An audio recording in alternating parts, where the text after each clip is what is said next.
Alright, I'll be right back.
To erase you, that's just a waste of time.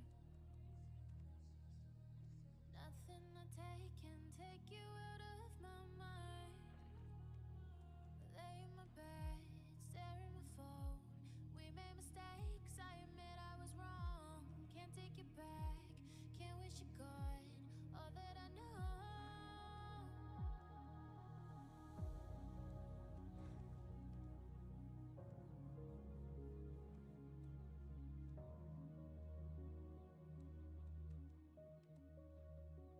There's a part of me standing on the edge of the road where we used to be, but I don't know that place anymore. On the darkest of nights, I find your light deeper than stars. Did Pine answer you? There's a part of me that knows it'll always be you. So I guess we're taking Hughes and Mo. Yeah. And Alfie, if Alfie comes. He's right there.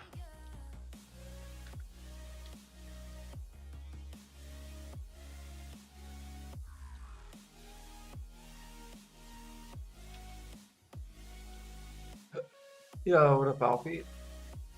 What up?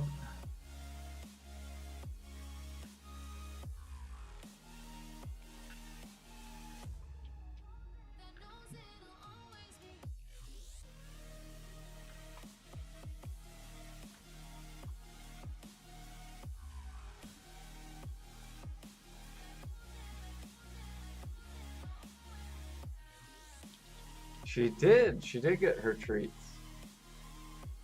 She's very happy. Now I just have to teach her what a treat is. Because she's never had treats before.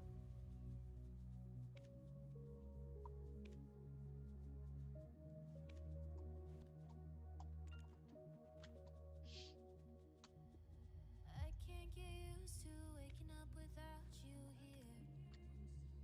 here. What is your guys' treat in real life? You left your memory there. What do you mean?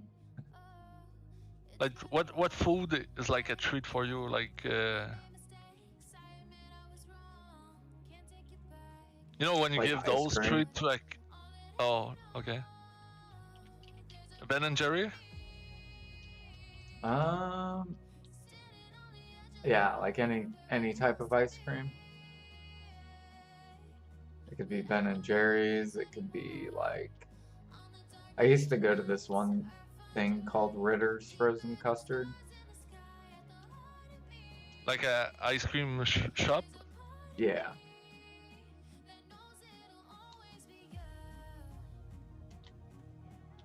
Jordan lives on McDonald's. Yes, exactly. It's all I eat every day, McDonald's. Dude, I could probably not even answer that question because like I feel like I've ate too much treat. Nothing feels special anymore. It's like I kind of abuse it.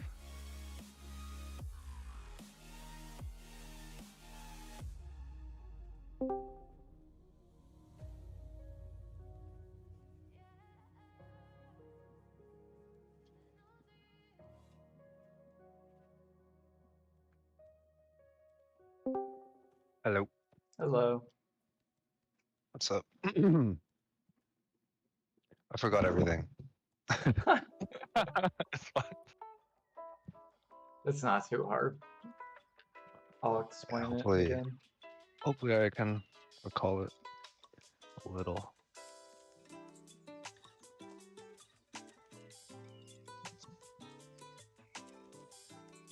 Let's see here. I think we're all here. Let's see here. I'll start the party. Oh, wait, fuck, I just invited someone random. I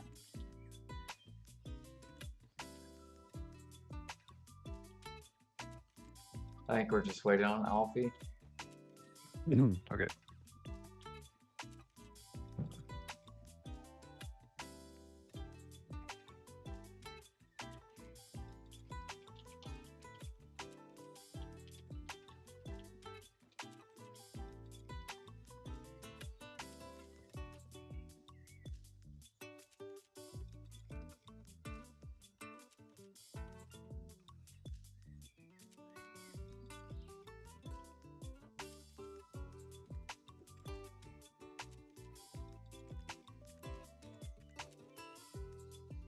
Two-minute cooldown? Okay.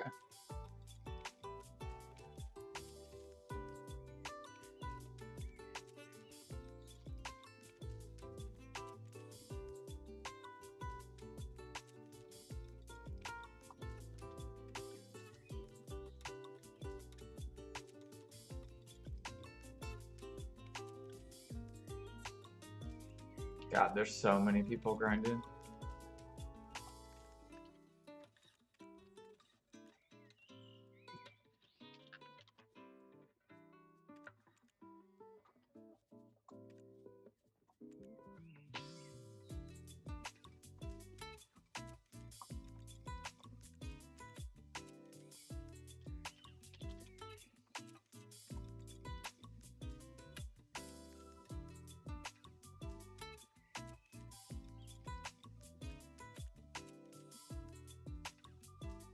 Did you see death elixirs? What's that? They went all the way up to Oh, like the immortal ones. Immortal? no, regular Elixirs? death elixir. Oh. Oh, I see. They're like 2 bill an hour to make them, but then all the alchemists came in and they're min listing, so they're killing their own market.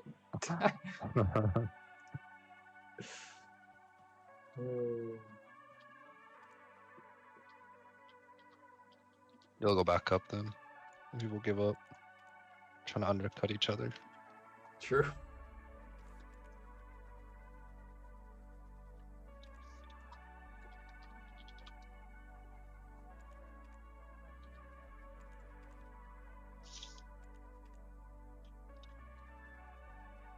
Balanos meal looks like it's kind of coming back up too.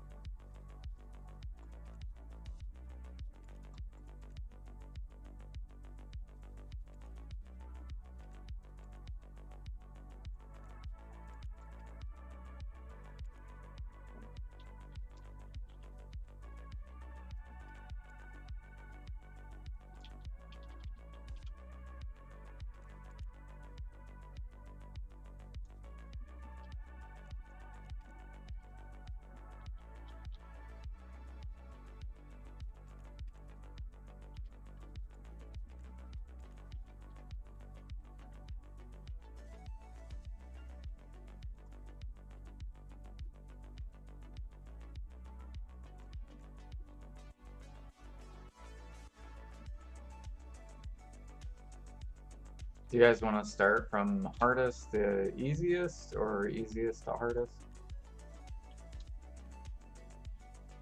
I do not mind. Normally we do Yuturi, then Bogasol, then Jigui and the bird. Okay, so then we'll start with bird. Earth, right? Oh. Whoops. The blue one. Oh.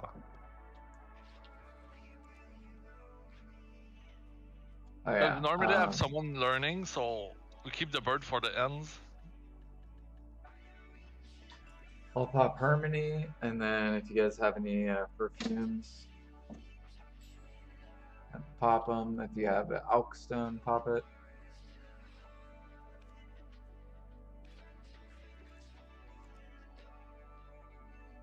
Take moon. Yep.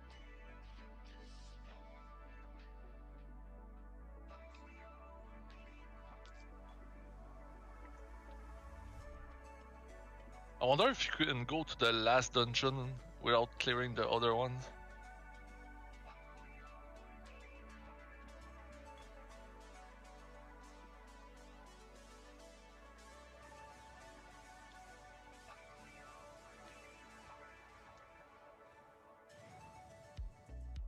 Okay, this one you basically just DPS him in the back, and then he'll fly up. I gotta get the balls, right? That'll be second phase. Okay.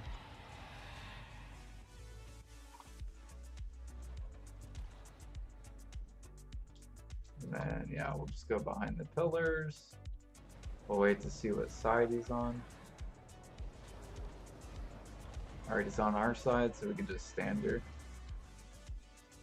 I'll rebuff you guys.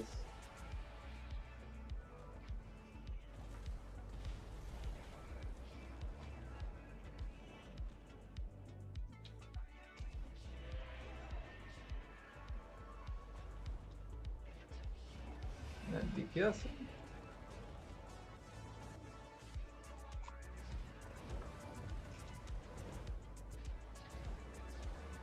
Dang, he went up very fast. Oh. He should knock us back, I think.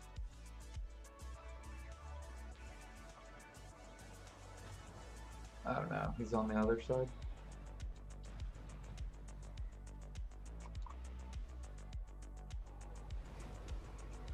There we go. I think this is the knockback phase.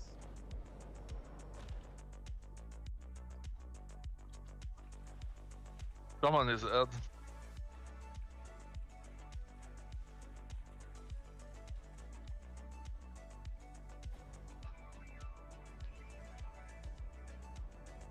And then this one, we want to land on him, but make sure you iframe. Okay. Once you land.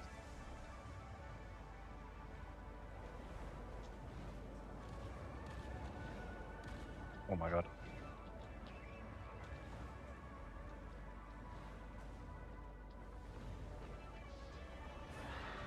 Good job, and DPS on.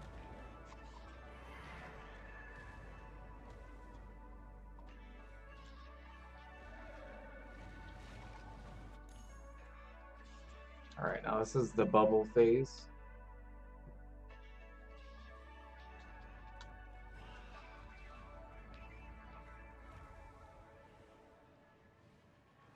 I'm gonna go to the other side. Do I land on the bubbles? I forgot. Yep. Gosh.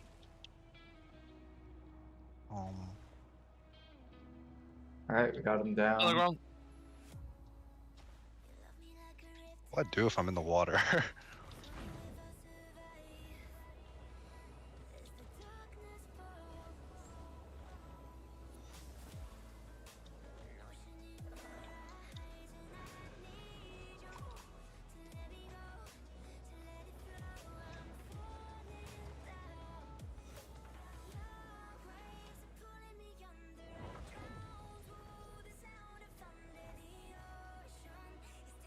Then this is the egg phase.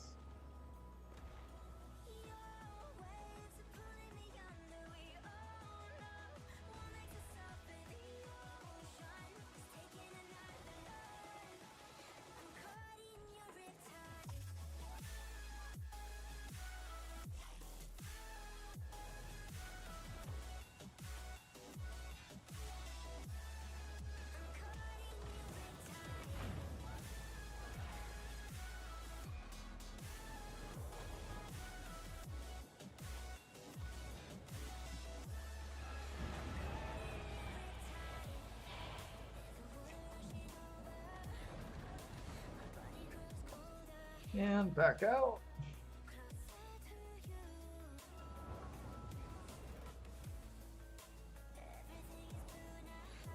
Get on his side. Behind the pillar.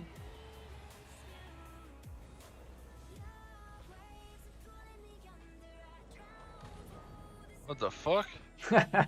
Alfie burned it up.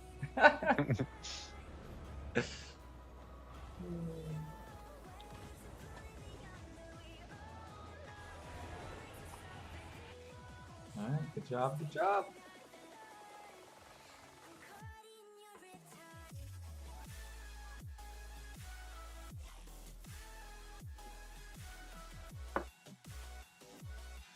Pick up the crit buff again.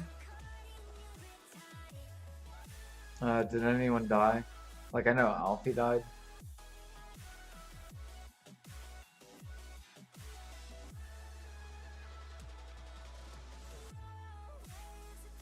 Okay, we'll do Uteri. Pick Earth. Oh shoot. I put moon. It's alright if you didn't. Okay.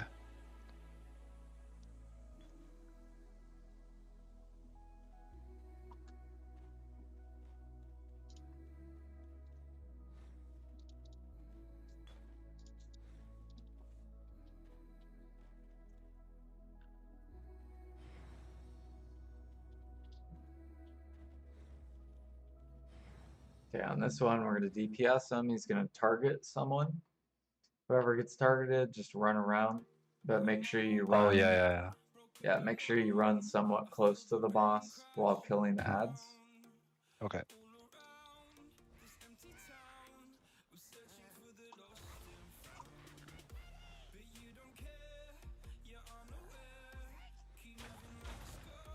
Dude, it's always fucking me, man.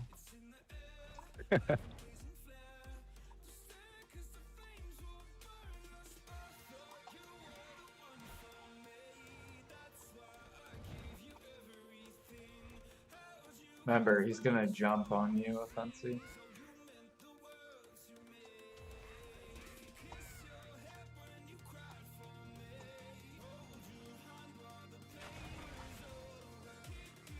Circle. Oh yeah, circles. So go all on the green circles.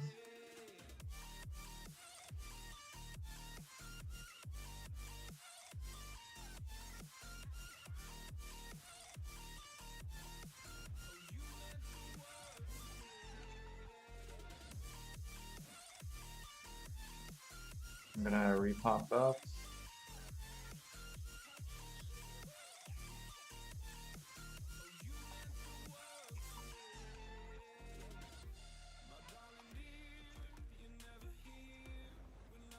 I hope you guys are having fun because I'm not.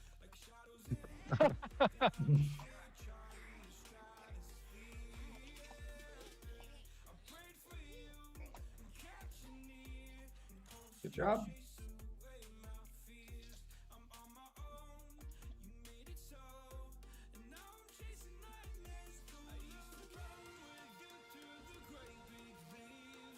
Gonna pop E here. Do you guys have any Z buff or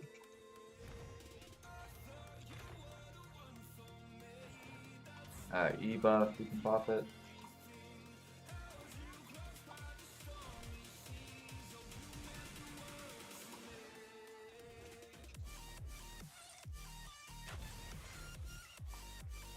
Green circles. Oh.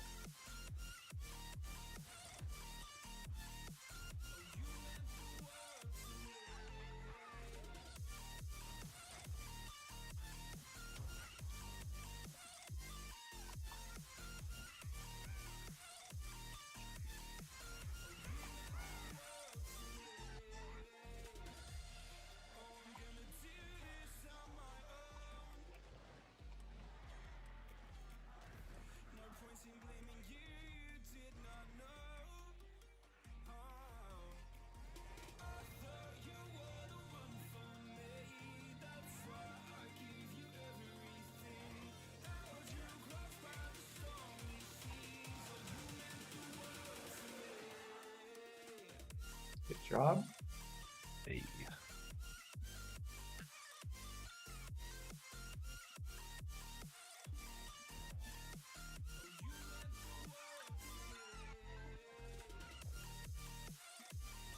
Let's see here. Now we'll do.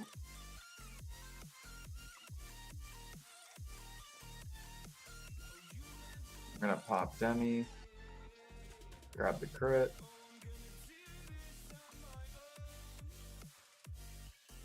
And then we'll do Jiggly.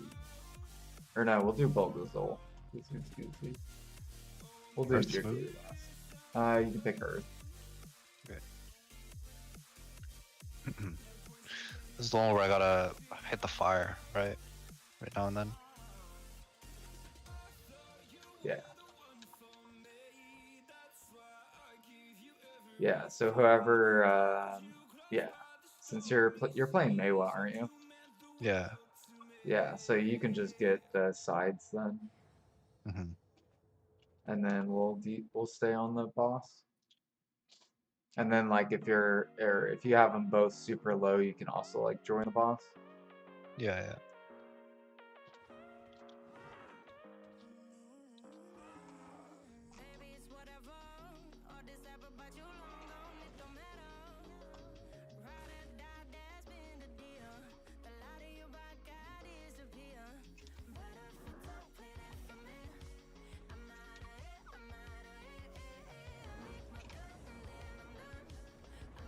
Alright, suck in the middle. And we all just kind of like stay in the middle, and then we'll attack the balls.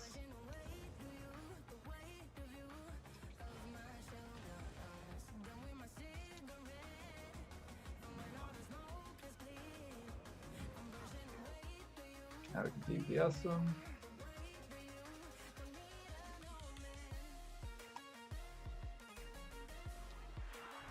Oh my god. Dude, it's 1 HP. There we go.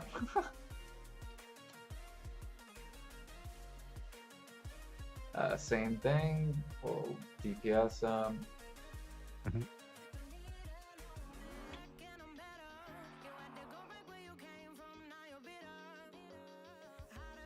You can pop E.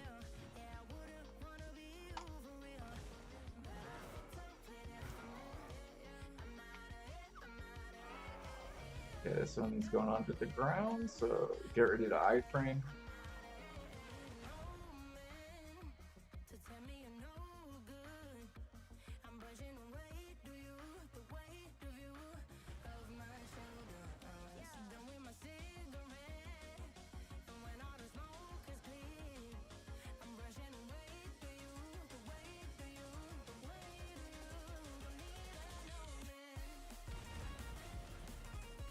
And I think he's back up.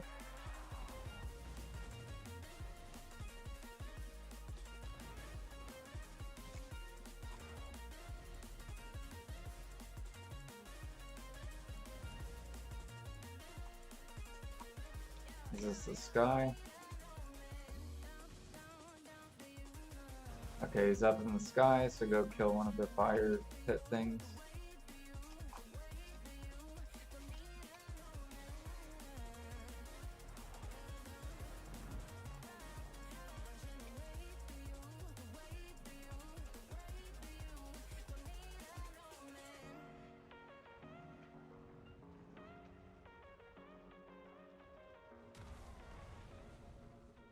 Alright, good job.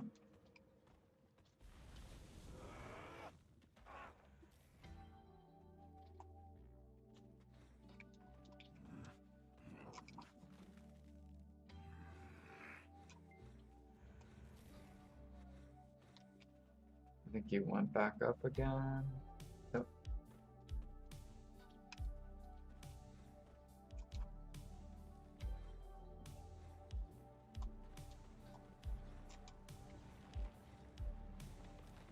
All I want is to feel how deep it really is. How we always get lost in the bullshit. Another night getting high in your dad's car. Think maybe we're bigger than we think we are. Good job. Baby, you're better than you think you are.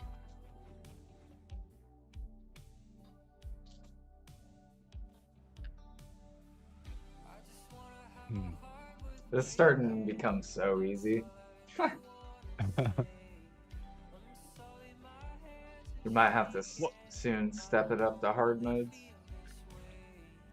What do we got? Jiggly left?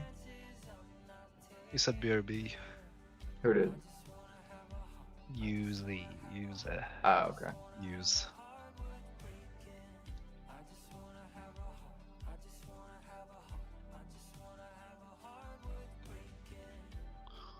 Oh, I forgot what Jigweed does. That I gotta kill the flames on the border or something. You're making food, Pine. It's all good. I tried messaging you. I just wanna always treat you well. Maybe first I have to love myself.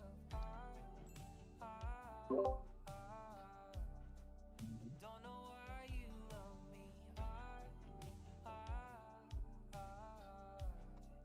Gonna try and love me. I just wanna have a heart with Yeah, what up, Eric Earth? that's all I really want. 98% to G70. Almost there.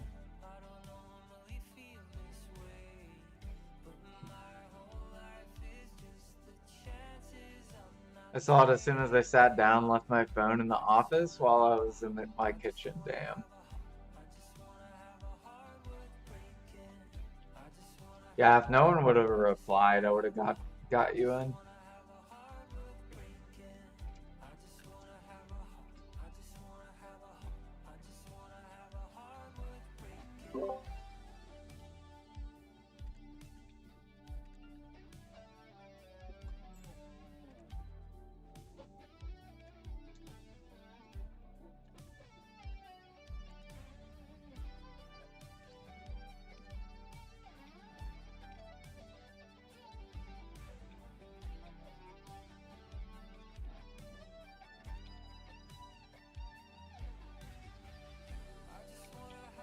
Yeah, I gotta go repop villas.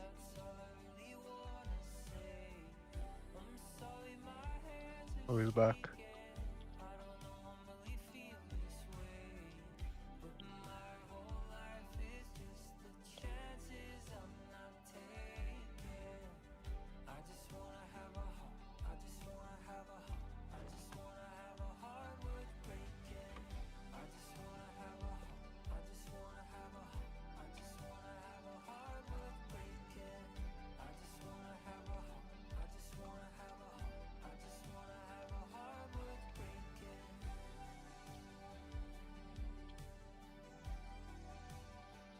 So everyone's back. Seems like it. All right. Earth. Yep. Okay. So this one basically we DPS or no, we have to DPS the 4 fires in the middle. Mhm. And then we'll run to the outside. Yep. And then fires will appear on the sides. You just want to make sure you're paying attention to where he is as well Mm-hmm. while you're killing the fires. And then once we kill all the fires, then we'll go DPS him. Okay.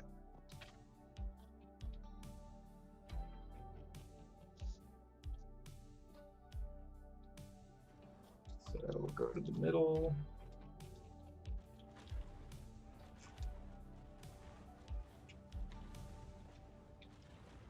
And then we can go to the outside.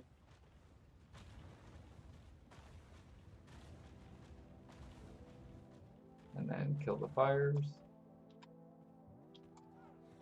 And then just kind of like pay attention, look where he is. Already he's in the middle.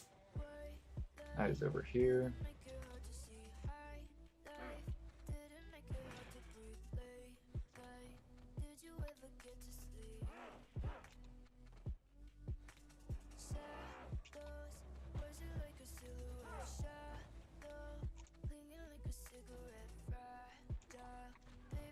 Now he's in the middle. We gotta kill the fires though. Watch out for the one-shot ability. Oh. Or yeah, here I should have just called iframing. My bad. Okay.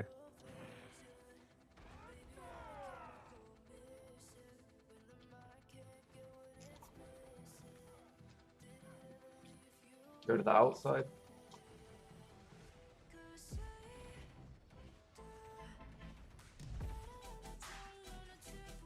And then kill fires. And make sure you're paying attention to see where he is.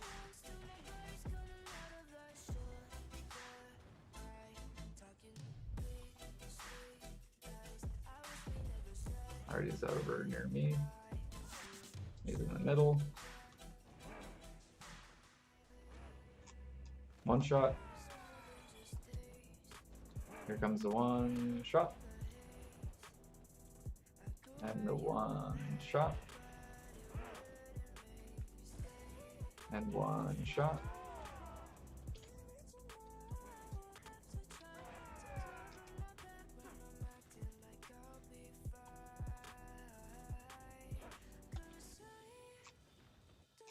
Good job. On this phase, there's tornadoes, or fire tornadoes, and we just have to kill the balls.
Okay, I think they're all done. So now we can go back to the middle.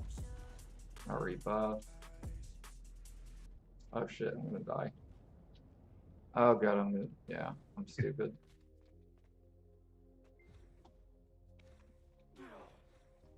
DPS up.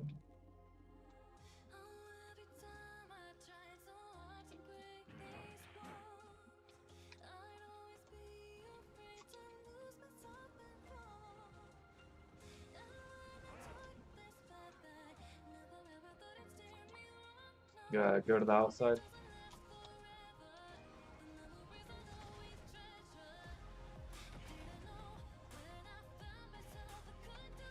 And then Phil fires. Watch out though and look for him.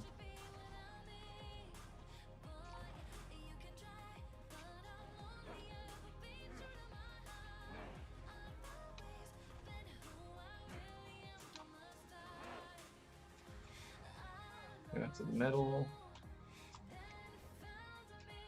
One shot.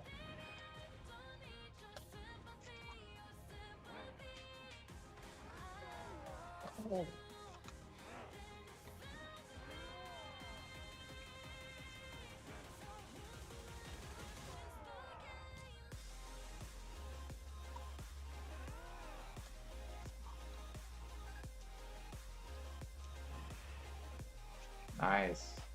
Damn. Alright, now we'll swap on our tag or alt character. And then we'll go do or finish off on Bulgazol. Oh. Do I have to do that? Do I do that too? Yeah, do you have like a tag or like an alt character Shit. where you could like swap here? Let me see. Yeah.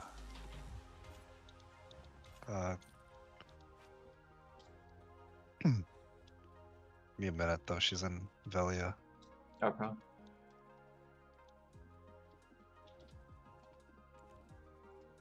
And then I'll do the sides so that you guys don't have to worry about the sides.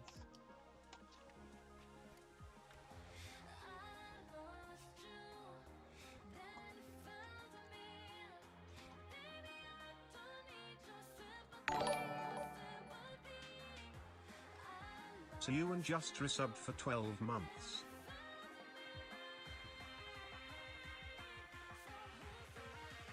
Yeah, okay, Wen, thank you for the 12 months. Welcome back.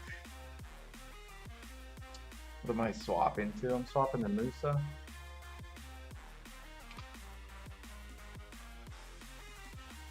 Or wait, wait, they've subscribed for 12 months, currently on a 2-month.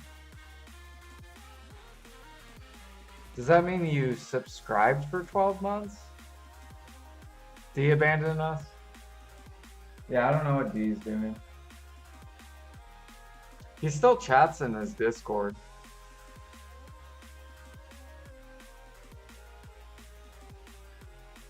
I think Alfie said he's back with the girl.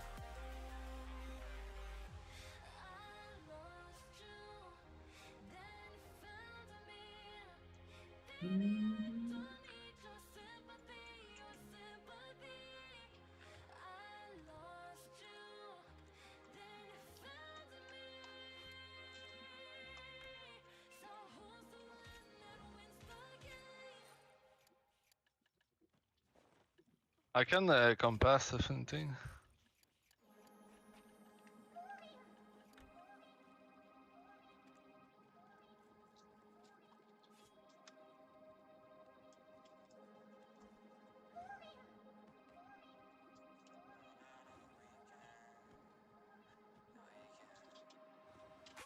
Chilling in the chair, I'll be sipping it. Watch a bunch of shows, I'm getting it. Yeah, I understand it's a quarantine, I got to be chilling all alone, but I'm getting sick. People who be running half the office on in politics and scrambling to tell the kid to stop. I ain't gonna leave the room, I don't wanna kill a few with that, the shit that is inside. Oh my god, there we go. You encompass? Want it now?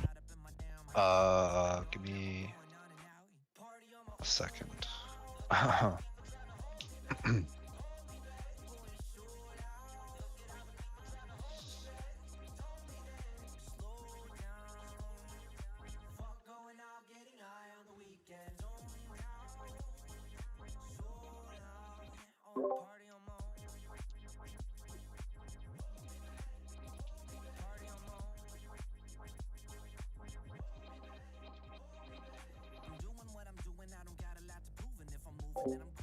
All for 1% damage.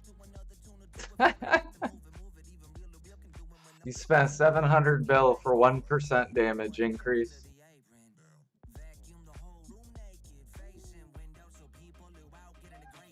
Okay, I'm ready.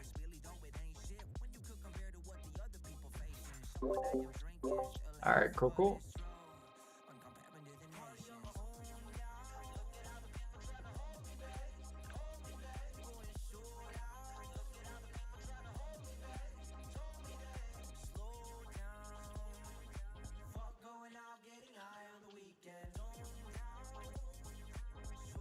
Alright, grab crit buff, if you have any perfume, and then I'll pop a demi.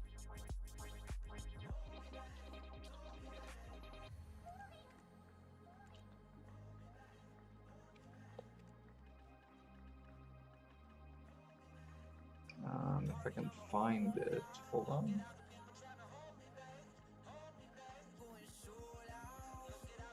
There we go.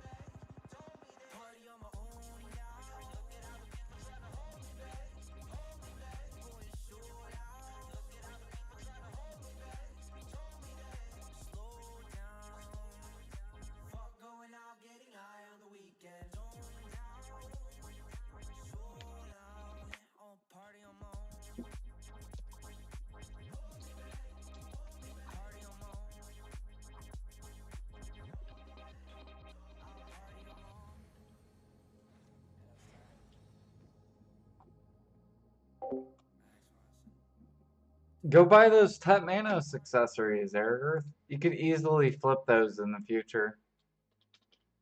17 bill? Dude, they're 17 bill when people were making like... When people were making like,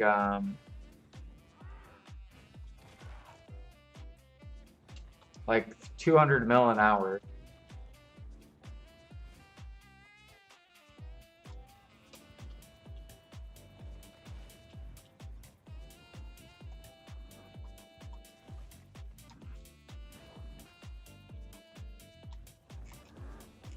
Ours are at 20 bill. Ours still aren't that cheap.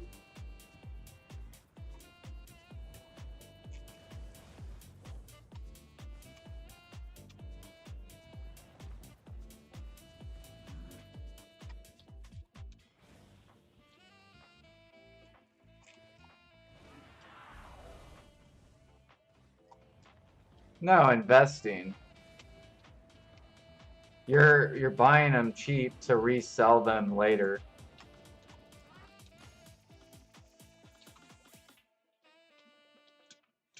Or pen tools. Pen tools are a really good investment. They're so cheap.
Oh fuck, I forgot to tell people to get the fire. Hopefully they know.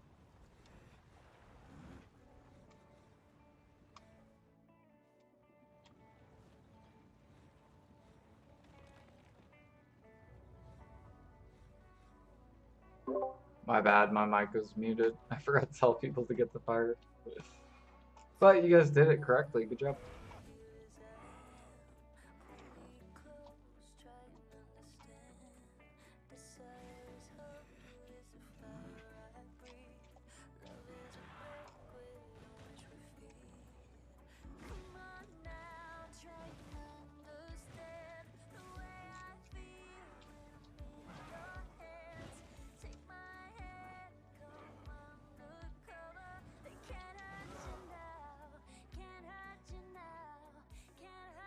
Good job. Dude, I think we killed it faster than. Yeah. Sit on our main.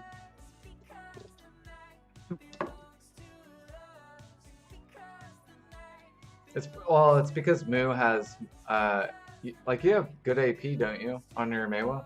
You have like 320 something. 325. And then how much AP do you have on this guy? 325. Okay. Oh yeah. It's Yeah. both awakening. Yeah, because like my Shy only has 309, and then this guy has Oh, yeah. 280.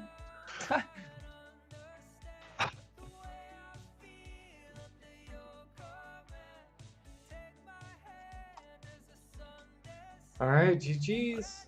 Thank you so much. Thank you. You're welcome. Take care. See ya.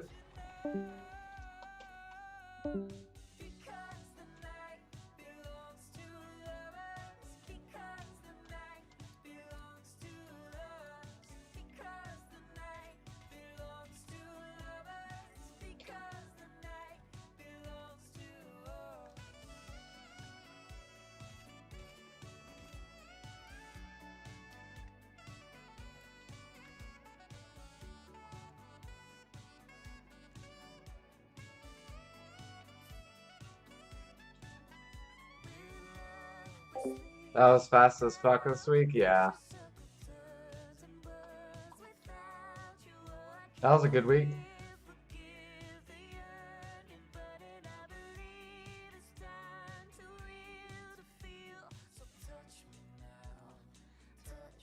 Alright, I need to do...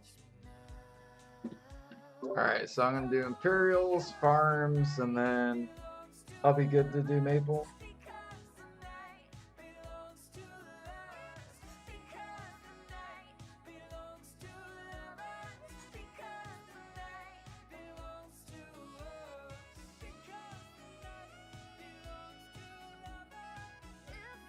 Yeah, I'm doing series right now, and after that, yeah, I can up on Maple. Oh yeah? Oh yeah, I gotta pop the, what is it? The barter refresh.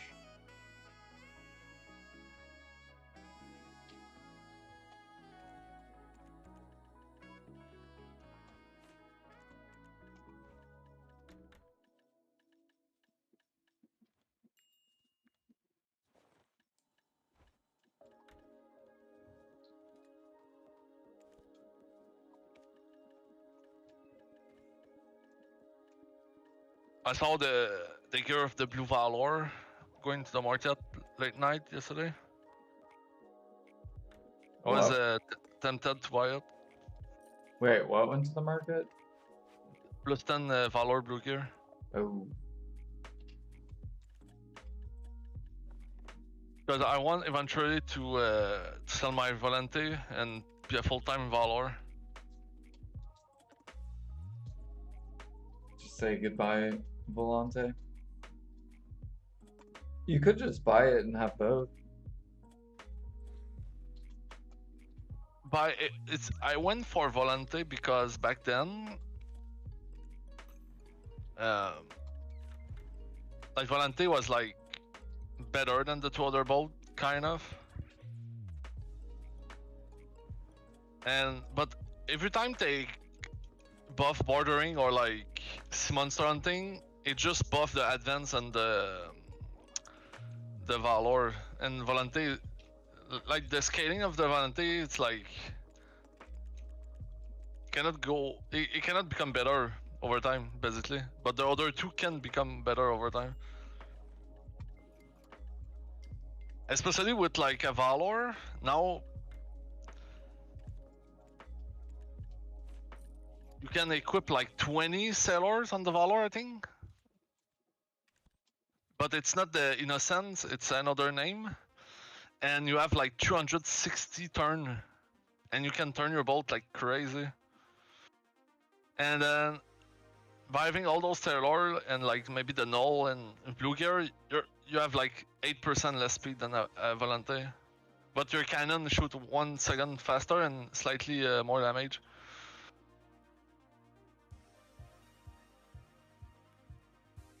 Yeah. I mean, Volante is not bad too, right? Like, it's not like I'm hunting Croc with an advance. Like hunting Croc when I advance, it's pretty rough, right? True.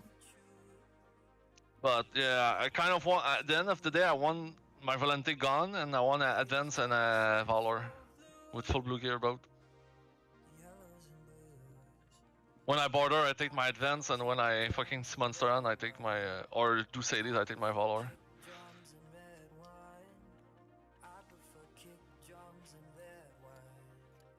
But it's a lot of time and silver.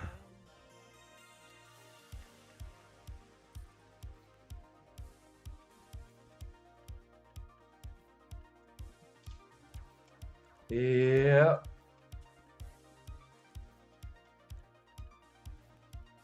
They need a buff sea monster hunting. They did recently too. But I never really gave it a good try. And I don't have really a combat boat, so it's hard for me to test. But I think you said people get like 1 bill an hour there? Yeah.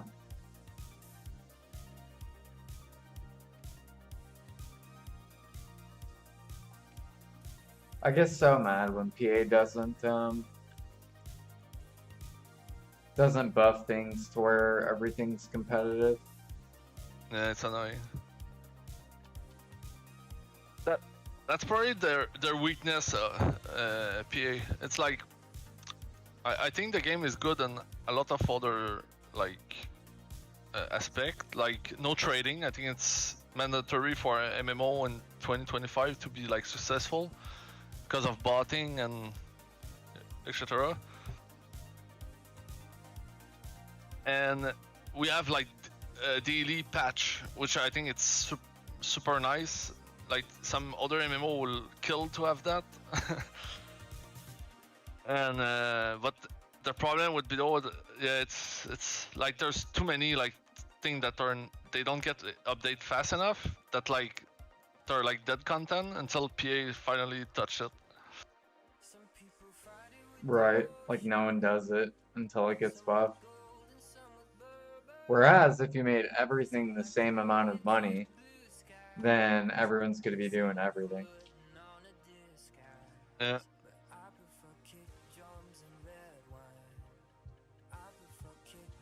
Like, people will do whatever they enjoy doing.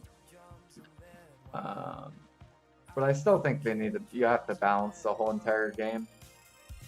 Like, there's two things that they need to do right now and they're not doing it for some reason. Maybe because Choice and the VOs did not tell that to PA, or they I don't know what it is, but they need to come with more group content, like Mirmak, Gaifen, Dikio, and like don't make it Dikio, maybe make it like Ongling, right? You don't need a lantern for it, but whatever. And they need to buff Gathering, but not buffing the mats you get from Gathering, but like they could like just increase the price of the Dusk you get from Gathering, right? Like that would be like a good solution to buff Gathering. Because if you buff the mat, it's gonna be even worse for the market. But if you buff the Dusk and you sell the Dusk to the NPC, like it will solve the problem. And it will put the Gathering like up there. Like imagine if you were making like 200 mil an hour from Dusk while Gathering, that would still be like slightly more money. Won't feel as bad Gathering. Because I remember they came up with the Dusk, like when Sheep Mountain was like the Gathering spot in video. They came out with like the Dusk to give Gathering a slightly more money per hour, but it's like it's been like I don't know 5 years, 6 years since that. So it's like, come on, PA. Well, they came out with the shard thing. You can get shard from the thing that dropped from gathering. Fairy bread, I guess that's good, but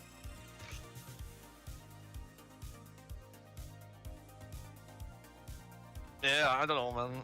I still enjoy the game, and I'm not quitting, but it's like I'm just annoyed by PA. Like they're not like doing what they should be doing. I feel like they're doing a lot of other things, which is good because it's still more stuff to do, right? Like the new grind spot they just added 350 AP in the dungeon. There's people that look forward for that, so I guess it's good, but I don't know, I think there's so many other things that need to get fixed. I think alchemy is slowly getting better, kind of. Like all these alchem, dude, look at Giant Draft. Just because of the RBF change. Because PA knows alchemy needs help. Like, you have to fucking. What is the RBF change? I think you make more money doing RBF, so more people are doing it. So people are buying giant drought to RBF? Yeah.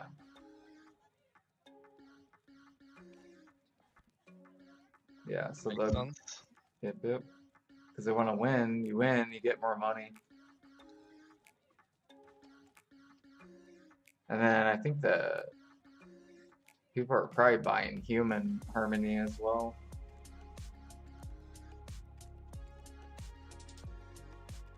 Well, I think it's the time too of the year of like where the player base kind of drop like a decent amount because of like, you know, like LBO player bases. It's like there's a Calphian ball or Ida ball, everyone is coming back, everyone is just juicing with the free cron and stuff, and then slowly it dies down, and then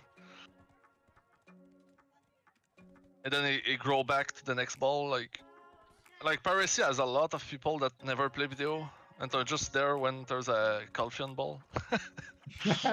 I call that the Calphian ball player. They don't stay around. They're just there like maybe 1 month after the Calphian ball and then they dips.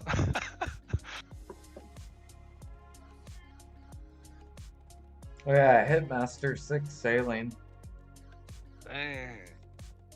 4 more levels and I'm gonna go fish. Try to get that Guru 20 fishing.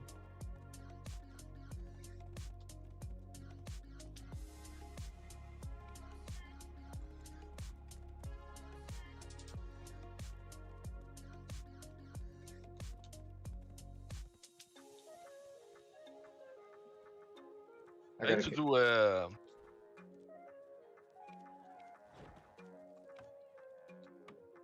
I need to do the Black Star quest on one of my character.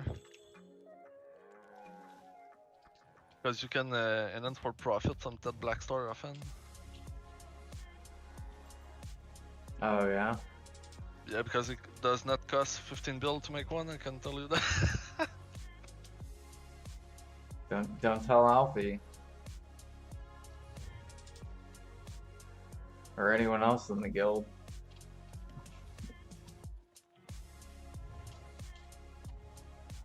Alfie loves sitting in town. I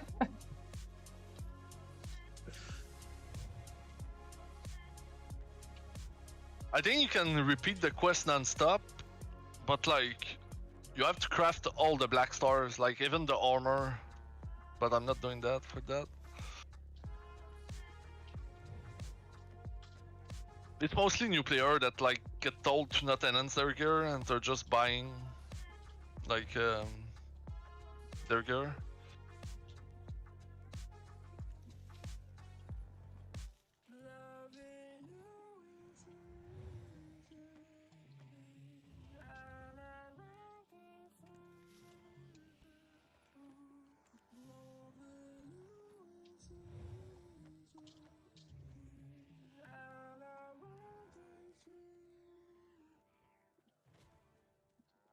I like the Valor skin, the Valor pay to win skin when you have it. Like there's dragon that fly right next to your boat and shit. It's red dragon. It's so nice. I've seen people with it.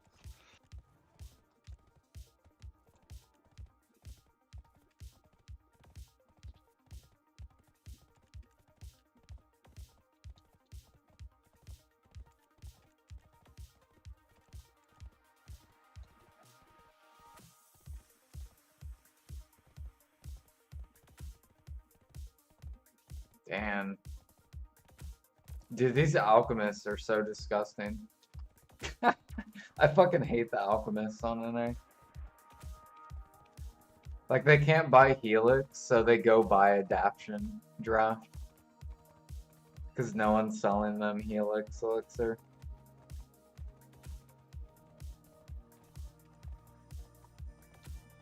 Or no one's selling them, like, Monk's Branch. Wait, how much pre-orders are up? 62,000?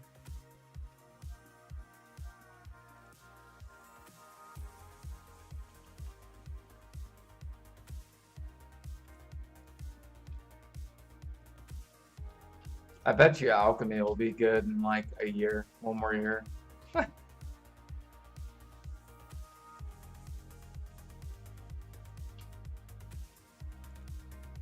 As soon as Monk's Branch has like 400,000 pre-orders on it, and I'll be like, ah, now I can sell.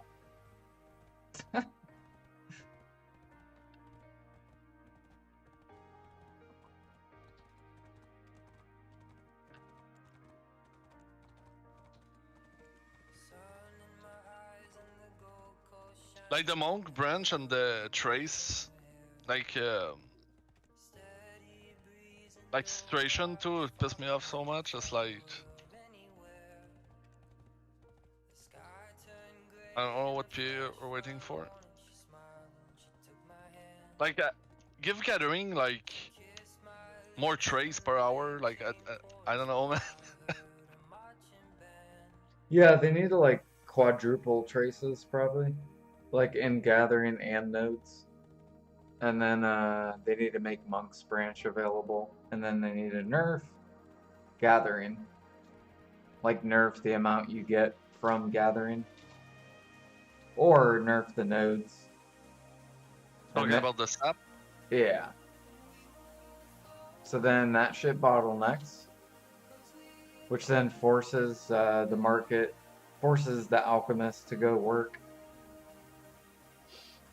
And then it slows down how much people can upcraft because you won't be able to buy / upcraft anymore.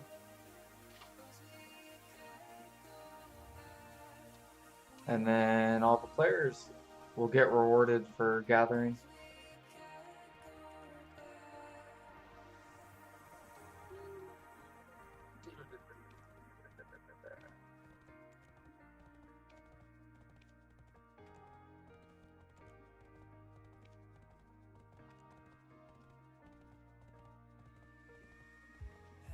Because, like, back then, the reason cooking was good is because gathering sucked. Gathering was only 200 mil an hour. Cooking was 300 mil an hour. So they need to leave gathering at a bill an hour, but they need to somehow get the cooking and alchemy to 2 bill an hour.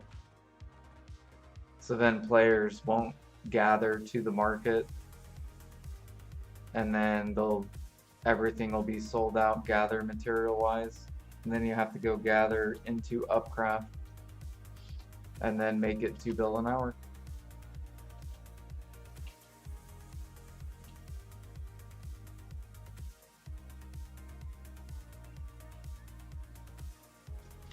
$2 bill.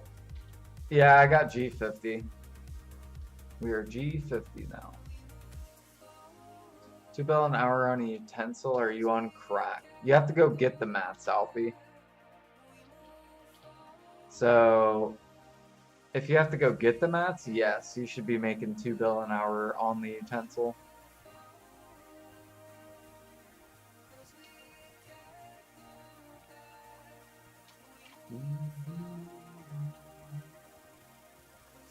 They're never gonna do that? That's what they did with cooking. They did that with cooking 3 years ago.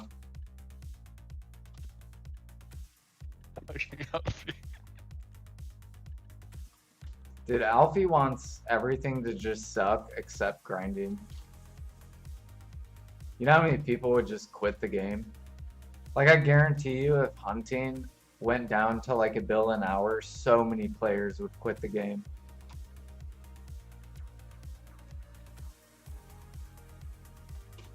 They'd be like, alright, I'm out.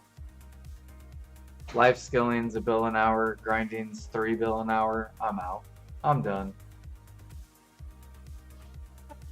Why are we fishing 24/7 until they fix the game? Exactly. I'm literally just gonna fish. Alright guys, we're gonna play a different game.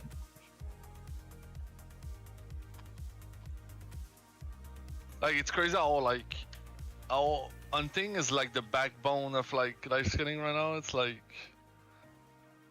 life skinning is still like worth doing just because of hunting, but it's like if you remove hunting, it's like oof. Right, you have to hunt.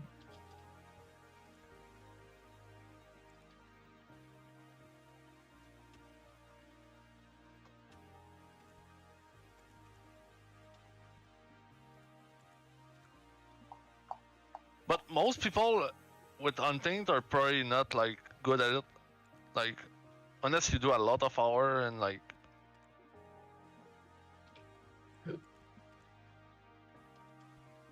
I remember me like my first like 20-30 hours at sniping versus now it's like it's words for sure.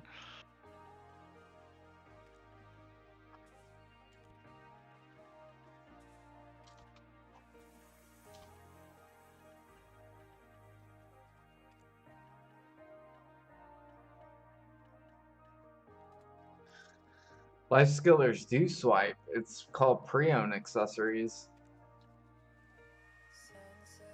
So that's a lie.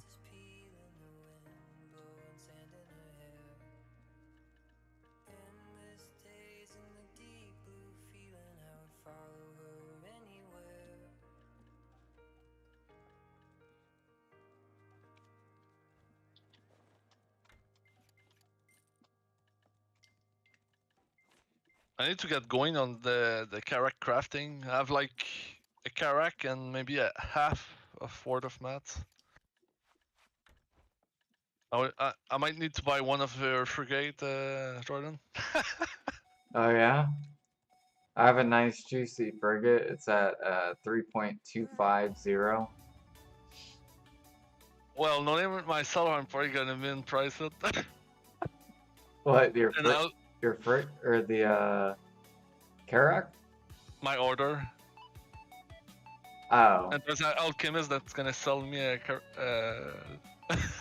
I hope someone uppercuts you. You're like, oh god.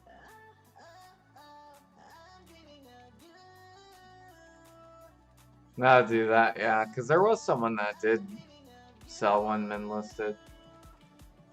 It was literally the last order sold. Yeah, dude, I know those video players. Someone's gonna sell me one. They do exist.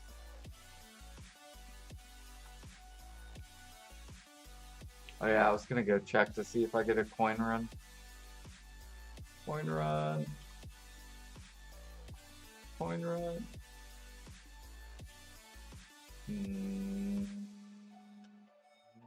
Nope.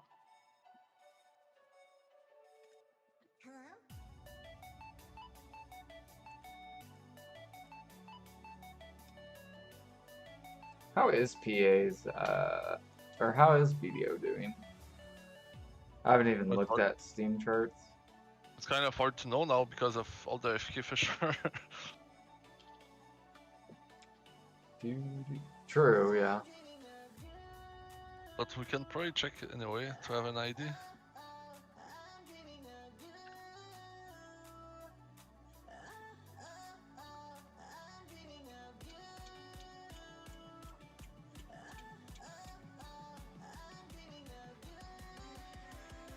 Looks like the player base is declining more. We had like 27k in January, right after a ball, and now we're down 21k peak. So we're probably lost like 20% ish.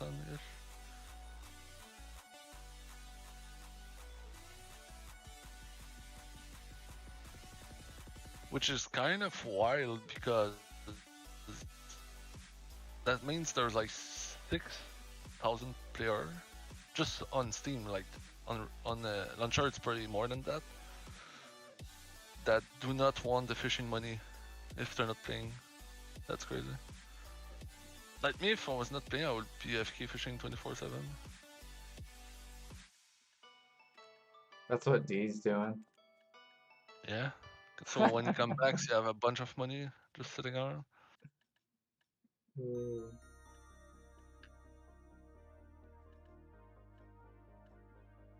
Ooh, Rhino hides fucking up. Let's go. Let's go, Rhino hide. I fell in love with the feeling, didn't fall in love. There we go, baby. Come on up. Come to daddy. It wasn't meant for you.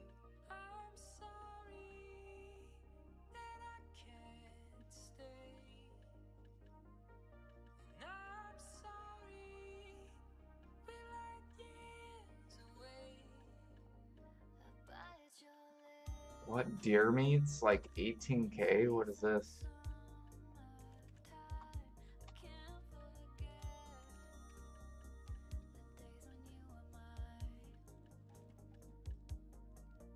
What is this market, bro?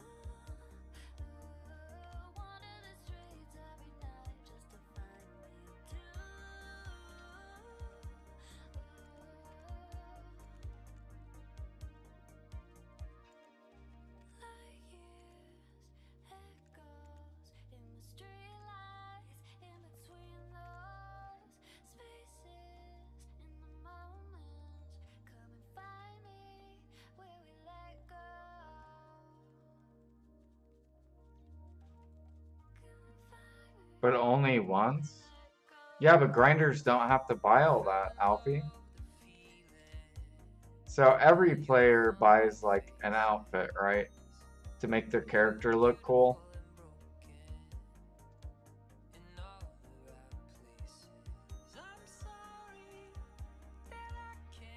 But if you life skill, then you have to buy the cook outfit. You have to buy the alchemy outfit. You have to buy the processing outfit. Now they have a fishing outfit.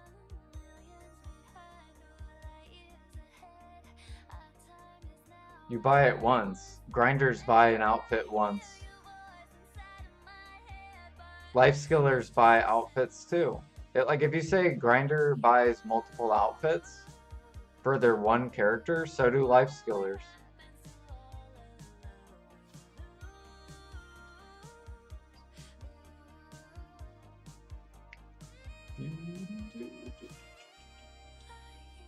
Where is the outfit for this? Oh yeah, and there's a farming outfit. Pay to win farms. Storage. That all has to do with life skilling.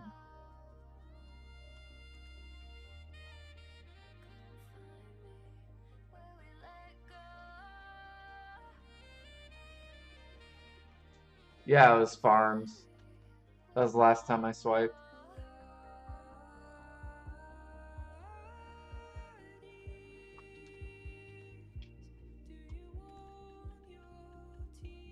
Yep.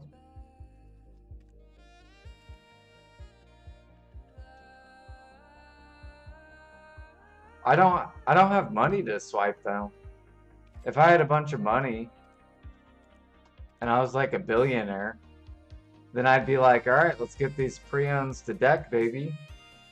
Swipe, swipe, swipe. Look at me, I have deck. I'm a big boy. This game.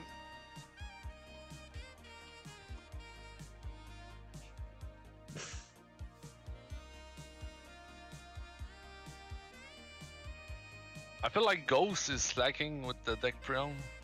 Dude, he is. It's because he's just fishing. He's making one bill a fucking day. Or 2 bill a day or whatever. You can go make that in 1 hour of actually playing the game. He might as well just play the game and then turn off the game. Just play it for 1 hour and then go shut off the game. Save some power.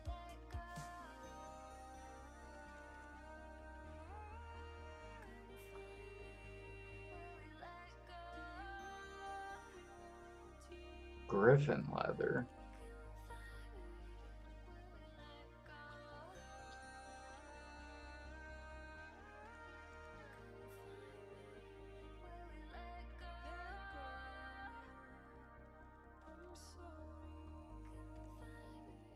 Oh, that's to make the Griffin helmet.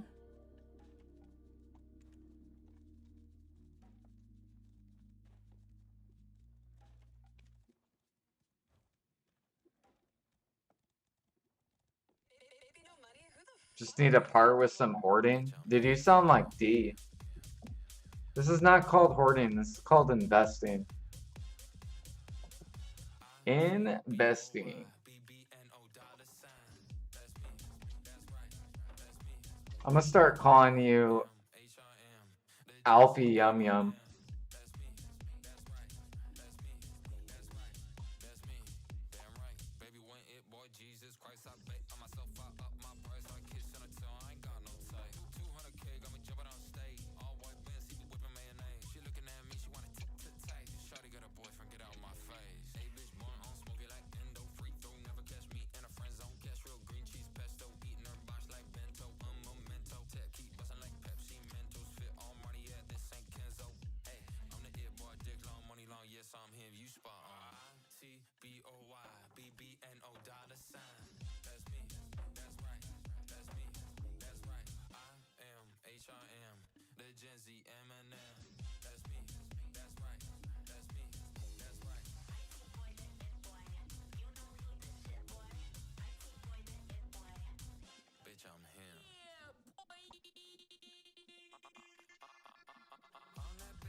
This song's so catchy.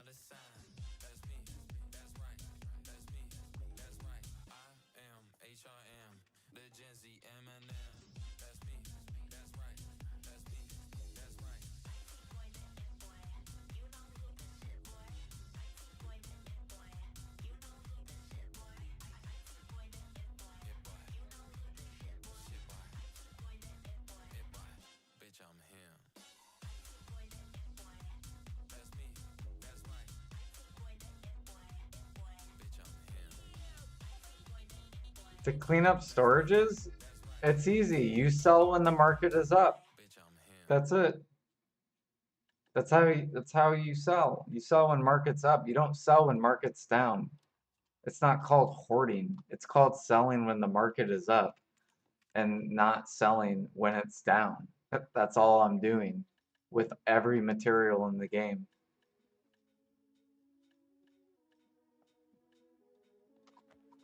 Because I don't care about the 1% increase to my gear level. It's like for example, like Aragarth, right? Aragarth spent 700 bill on his Nav and he still hasn't gotten it yet. He's gonna gain 1% damage for hitting Nav. And he's already spent 700 bill. Like, how is that worth 1% of damage?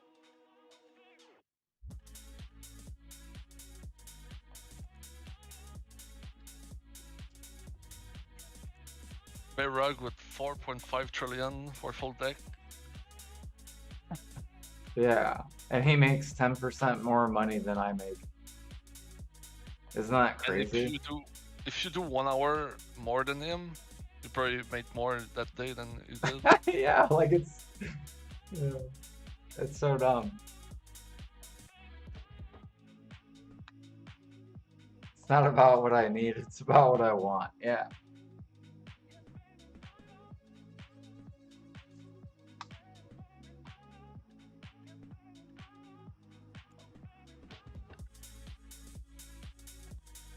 I'm just gonna build up silver. We're gonna stare at the pretty silver and we're gonna invest and try to buy some really cheap deck pre-owns.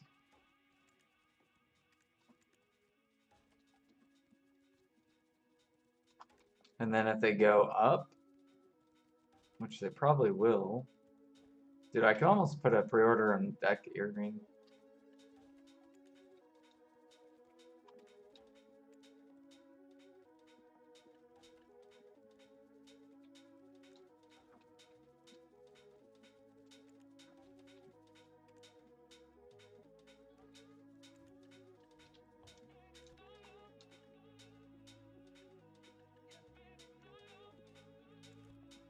Dude, I can't believe our conks still aren't coming down.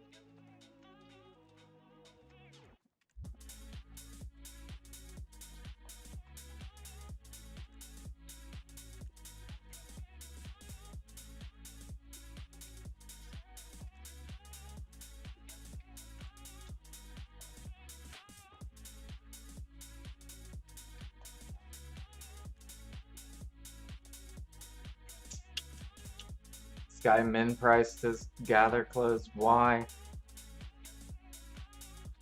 You could have just sold it here. I'm so glad I sold mine. I sold mine, I think, for like not 8 point or no 9 point. I think it was like 9.4 or something like that.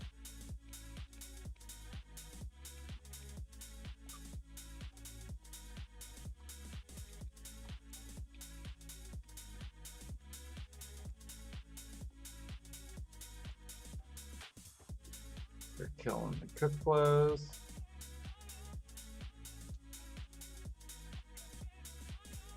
Trainer. I think the quick clothes are down because there's too many people like quitting live skinning, so like everyone has a quick cloth, right?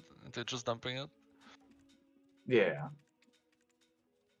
I'm hoping these prices will go even cheaper and I'm just gonna literally go scoop up everything. And then just wait. And then hopefully double my money.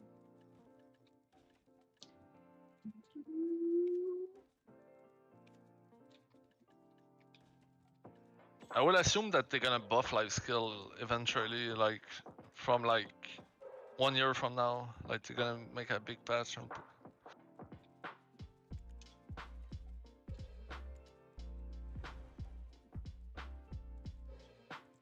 Look at all these. Especially when they have to, because when they're gonna release Demon Land, they're gonna see everyone just jumping on PvE, and like nobody's gonna be live skilling, and PA is gonna be like, okay, time to bring back people to live skill. They're gonna buff a bunch of shit.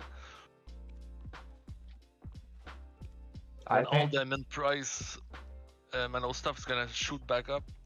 Yep, exactly. And I'm gonna have so much of it bought. I played this game since 2017. I've seen the low and the up. Like I know what's up. I know what's going on. We need Demon Land to come out. It's like when Elvia Orc got released, people were like quitting life skill left and right. It was actually insane. Yep. Especially if it becomes mainstream, like because Orc was like so mainstream and it was like the spot that everyone was grinding at, and it was the money there was like so much higher than the previous grind spot, and it's like people went crazy over that grind spot. It just depends on how they're gonna make demon lands. Like, no, knowing PA, they won't be making demons land like 370 AP spot only. They probably have a spot like you need 300, another one you need like 340, 330. They like to be exclusive. Like they like to make things accessible for everyone. Yep.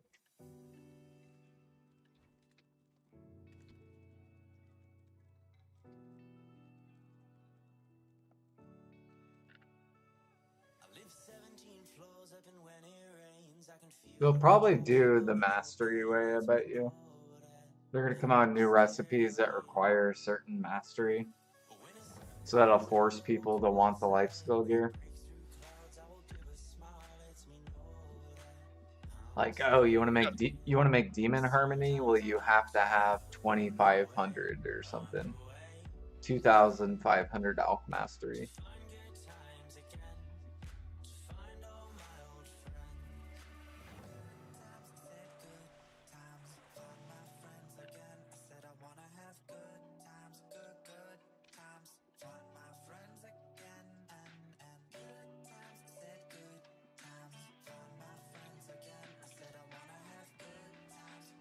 They'll probably do the same thing with cooking too.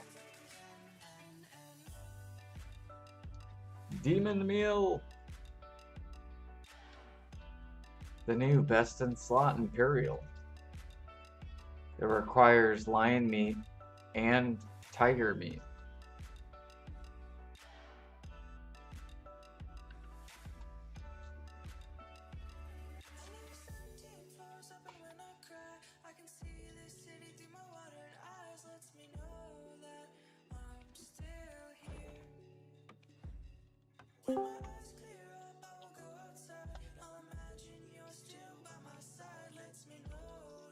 Hello. Oh. Yo, Define. Hey, I saw Fancy and I was like, oh, okay. I can barely hear you. Let me turn you up. What'd you say? I said Offensi was in here. I had to say what's up. Ah.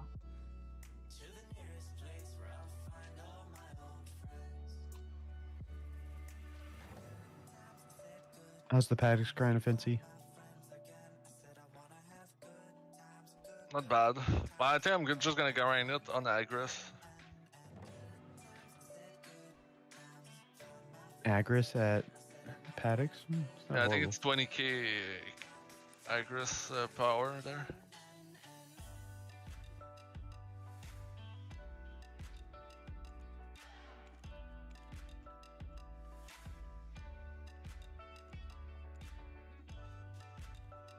Oh shit, Jordan, you going bartering? No, I'm going to set up my AFK sailor.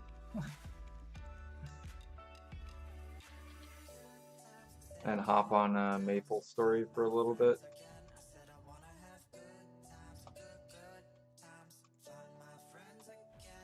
Have you ever played Maplestory?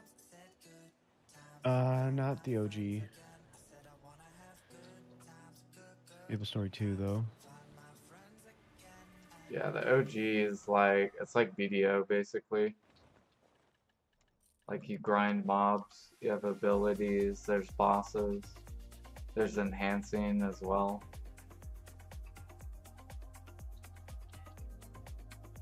Like literally this game, or BDO like copied Maplestory, but Maplestory came out like, you know, 2004. The pioneer of Korean MMO. Yeah. Like you guys wouldn't have BDO if Maplestory didn't exist. Believe it or not. Silk Road 2 was like kind of a Korean MMO. Yeah, That was like you never play it, Jordan, right? you're right. I've never played it. When did it come out? Early 2000.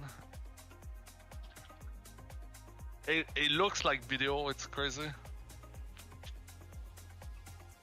But you had to click to move. It was so, and it's so old. Wait, it's called Silk Road? Yeah. Oh, Silk Road? Why does it Oh say my it's gosh, a movie? I haven't heard somebody say that for so long. My brain tuned back into what you were saying. That game is so old. There's still people playing and it still get updated and shit. Yeah, Release I used to play Silk Road. version 1 came out in 2005. Maplestory came out in 2003.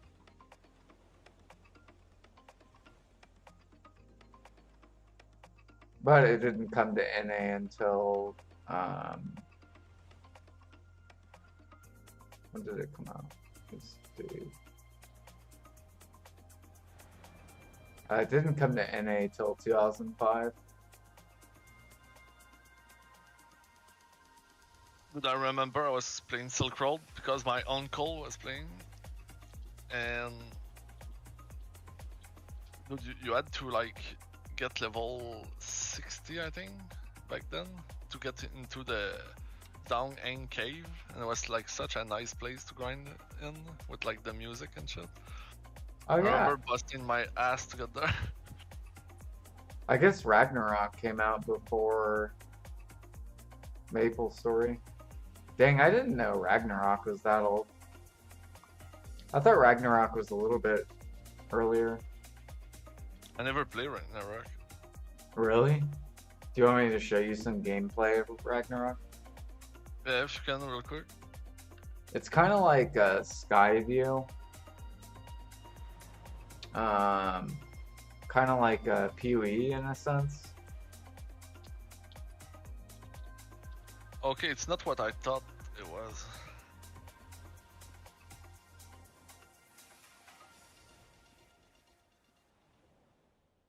Alright. So it's kind of like, let me mute this real quick. Hi guys, this is Omer from MMOHut.com, and I'm gonna do a first impression gameplay video for Ragnarok, a free-to-play 3D MMORPG by Gravity. Now I'll spend about 5-10 minutes running around checking this game out and making some quick comments. If you guys want to play Ragnarok online or just learn more about it, check out our full review on MMOHut.com on the link on the right sidebar. Now, as many of you know, this used to be a pay-to-play game and just now went free-to-play, and it likely did that because there are so many private servers out there that the official servers had to go free-to-play to compete. But the thing, On it's like, Valkyrie right now, how the many free server is called people were Valkyrie. playing right It now, is right? officially hosted by Right? Gravity. Like, Just go on the official Gravity forums to connect to it. Now, hold on, let me just... It has fix really this good real music, quick. just I like my Maplestory background, I too. wanna see it. I'll just log into my character over here. I just made a character real quick. I finished the tutorial. And the game added a tutorial as well, which is pretty neat. It's well worth checking out because it only takes 5 minutes to do, and Jeez. it gets you, a few levels and some basic equipment. So, okay. I just So you remember Maplestory, like how you would set up your shop? wait, is that a YouTube video? Yeah, this is a YouTube video. Oh, So you know how on Maplestory you would set up your shop at like the yeah. marketplace? So that's what these guys are doing. So it's like an open world. You can set up your like shop, and that's what these people are doing. Like they're I use that to From us at the watch Frontier, like so I the market, the free market on Maple just for fun, man. yeah. show you guys that this game has a huge player base, and I would say that the free-to-play server Valkyrie for the game actually has more players than the pay-to-play ones. So kind of like There over here, there's or were you playing Final Fantasy 11 or no? Or did you watch any of it? Yeah, I saw. Remember when the people were like outside that thing and they were like selling stuff? So it's kind of like a that. boatload of people. Now, for many of you, this was probably your first. Oh yeah, and you see these little bird thing? Here, I'm gonna go back. Frontier over here, there's a boatload of people. Okay, you see that bird right here? Yeah, it's a mount. Yeah, it kind of looks like a chocobo from like Final Fantasy. True. Now, for many of you, this was probably your first MMORPG. It was one of my first MMORPGs. I used to play this on a private server years ago, and I played quite a bit. I like this loading screen. Anyway, there's a whole bunch of people playing this game. Very popular game. Now, there are some major differences between the free-to-play version and the pay-to-play version. Of course, they're both hosted by Gravity, but in the free-to-play version, the experience rate is set 100%, while in the pay-to-play version, it's 125%. Another thing is there are some increased death penalties for dying in this free-to-play version. You actually lose 3% of your base experience every time you die. We're gonna And do in the some pay to gambling. play one, you only lose 1%. And a bunch of items cost a Do what? I'm gonna go for Pensov. lot more as well. Good but luck. You're gonna want to play on the free to play server. There's very little benefit for playing on the pay to play one. At least I think You so. get a glow at pen. Now, I'm a novice right now. You can see my character over here. Once I get to level 10 job level, I can actually advance to my first class. First class in the game are Swordsman, Mage, Archer, Merchant, Thief, and Acolyte. And there are a few other classes as well. Just need to Gunslinger, liquidate Type 1 some Kid, and money. Ninja, which are pretty new to the game, and I don't know too much about. I played this years ago. Yeah, I would play this game again. I've Now, played there's it multiple before. players I still in didn't the get game, very these far cute though monsters. in it. Basically, in this game, I you think have I got base to like experience level and then job 14 experience. or So it's something one like of those that. games where you have two different levels You, going on at you once. know Two different extreme what that games Base level, make me think basically, of? when it fills up, Huh. you gain new Look- stats, more look, HP, more SP. May know And when EB job- something? It's next on game too. What game? Let me check. Job level fills up, you gain Uh, a skill point. Once you reach level 40 I'm job looking points, for the- you can get your second job advancement. And each of the first job advancements The branch off into name. 2 other classes. And you can actually, once The you fuck, I reach cannot level find it. 100, you can actually transcend your class and start all the way back at level 1. And by doing so, you get a huge advantages. You can have access to the special class in the game, the second tier classes. You can do a lot more, and that gives the game an enormous amount of content. It'll keep you occupied for a very long time. And at the 1 times experience rate over here, it is pretty slow paced early on.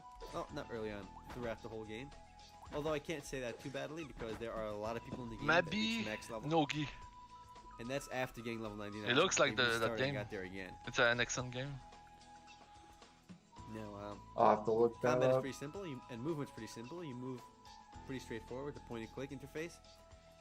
This game is very old, but the graphics actually aren't too bad, and they really do hold their own against, I guess, some of the newer 2D, 2.5D games.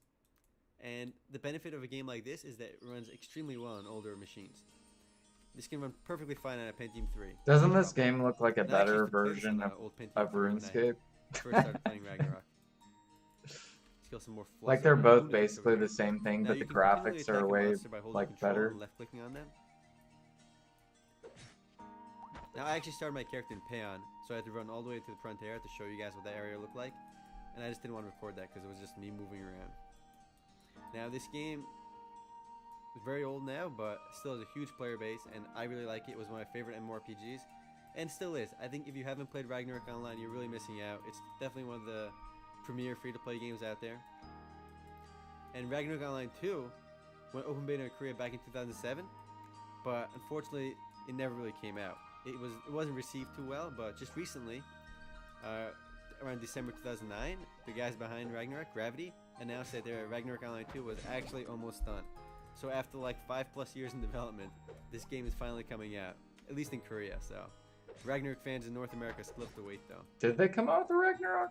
Now, one of 2? the major reasons I really like Ragnarok is that it has an enormous amount of content. Enormous.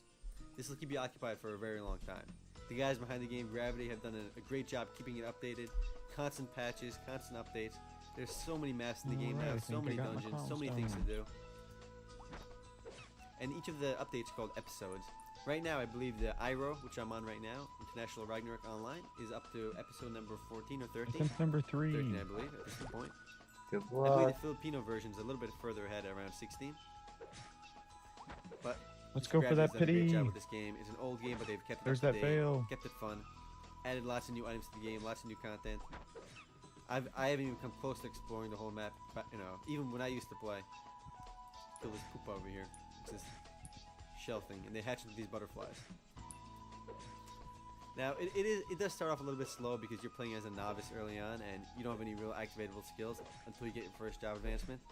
And you get your first job advancement when your job level gets level 10, and you complete a short quest. Shoot, I gotta get my alarm. I hear it. One small con with this game, and I don't, maybe even a pretty big con, is that quests never really played a big role in this game. It's mostly a grind-oriented game, although Gravity has done a little bit to change that. They've constantly been adding new quests to the game, but the only thing quests really do are just means to get equipment. They're not really practical ways to get experience. There's a card system in the game as well, as I kill these monsters over here, these pourings, these purple blobs, cute purple blobs. they have a chance of dropping cards. In fact, almost every monster in the game has a chance of dropping a card. And these cards can be equipped to socketed weapons, and the cards are enormously powerful. I mean, they're almost like game breakers how powerful they are, but they're so rare and incredibly valuable that if you get one, you're doing good. I believe the percentage chance to drop is under 0.01%. So you Well, I'm have to kill playing like too much 5,000 game to monsters to be get a card playing that game. that Because like, much. Maybe even more. dude, that's why I Really dropped hard time finding RuneScape. random monsters to Literally kill because outside- like outside of town I was over just here playing too because many games. They changed the game a lot. Dude, we And should- At the RuneScape was start, the it used to be a one big that user I area, enjoyed the less. So But now they We changed should that do- because there's yeah, a lot of but high-level imagine- monsters running around over here and Just select picture spots. this. I don't know why. Imagine They we're won't like one-shot playing you. this on like I started Monday, a pan and I probably should and then we're playing like Maplestory on like Tuesday, and then we're playing like BDO on Wednesday. Like, you just have like multiple games like each different day. Actually, there's a new You're just like Dude. slowly new compared to progressing when I used to every play the game. A PvP arena That's never sick. get bored. I know, like you would PvP never in get World of bored Warcraft. ever. In that, if you do well in the PvP arena, you win, you get these badges, these valor, these points. You can trade those in for items. We're just playing like There's 10 also something different called War of MMOs. Imperium, which is one of the most Like we'll be valuable features of progressing Ragnarok. very slow, It's a but big guild it'll versus be guild such a system, longevity where of guilds like vie for control game over time. castles, and it's just crazy because it's enormous. So many players fighting at once. It's a lot of fun. It's hard to explain, but it's well worth checking out. If you search YouTube for War of Imperium, you'll find some crazy videos about it. Don't those pink These things boss look battles like as the well called green MVPs. slimes? Not really boss battles in that World of Warcraft style instance raid bosses, but they take a small party to kill a medium-sized party, and killing them can yield Ooh, you. level I up. get that. And I nice get that force. Golden Sun Good. vibe from that from Where Ragnarok. this game really shines is its sheer amount of content. So many different maps to explore, so many different dungeons to explore. Golden Sun on Game Boy Crazy was like amount a of content. You have to RPG. get to level 99 to really finish the game, and then it restarts. Let me all show over you again. like, cause Yeah, cause you what got- he's showing, this is just like showing the world and showing a novice class. There's other class, there's like, here, online classes. See if I can see like some like class gameplay.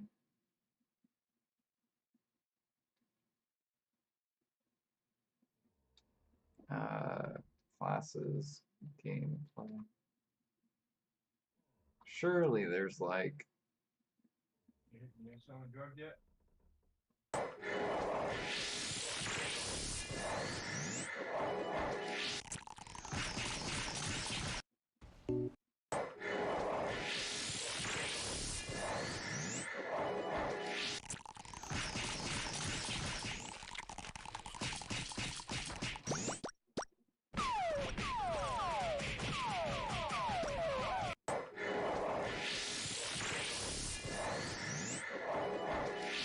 I think they have like bosses too in the game.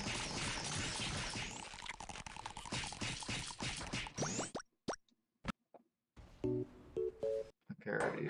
I don't want to watch like a short. I want to watch like a YouTube video.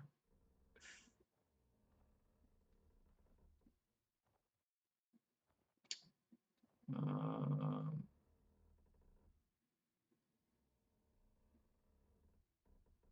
There we go. Here's my countdown of the best classes for a new player in Ragnarok Online. Coming in at number 6 is the Merchant. While everyone will need a merchant of their own at some point in their career, this class is the slowest and least exciting class to start with. His earliest combat skill is Mammonite, which costs 1000 zinni per cast, making it unsustainable at this stage of the game. This leaves him with a full bar of SP all the time, and no way to use it. Merchants contribute little to a group, so you can expect to be grinding this one out solo.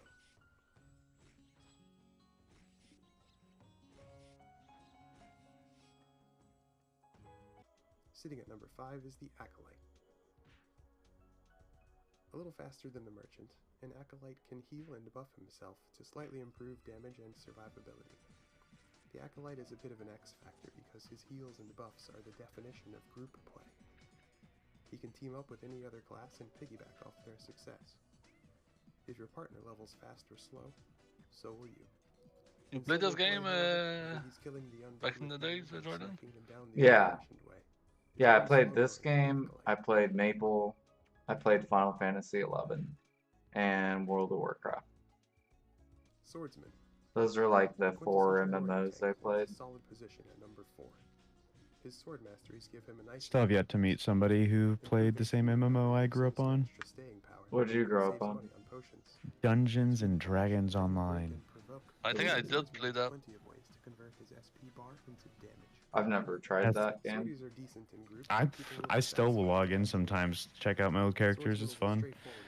I have no problem recommending. They still have a player base. Oh no, I did not play that game.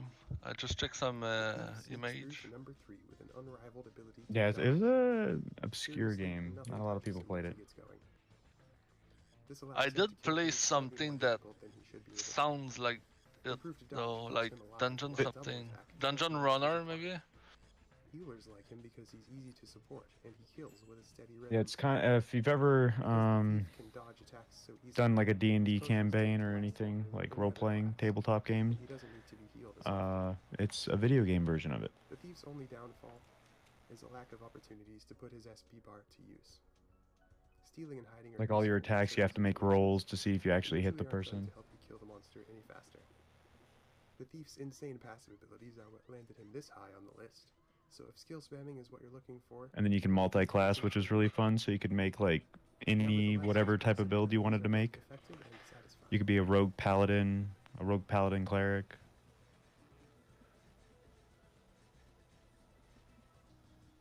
the mage nukes the competition at number 2. Alright, I caved. I bought more vendor crons. One more He attempt. has nothing in the way of survivability, but if you learn the elements and practice the mechanics, that won't matter. So this is like a fire mage or whatever, or a mage. The mage levels up quickly by killing slow or immobile things that are much stronger than him. He's weak throughout novicehood, but once he gets his first spell, groups beg to join. The very first game I played on PC was a board game called Risk. Dude, I remember Risk. I never played it on the computer though.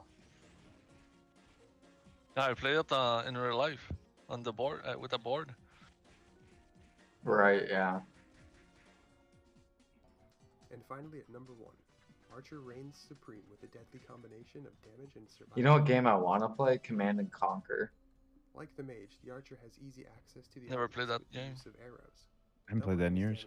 It's like an RTS, kind of like Warcraft or whatever. Synergy between his passive and active skills makes sure. Yeah, I miss playing Magic the Gathering, but not online, like in real life. Like gives him a healthy amount of fleet to dodge the attacks.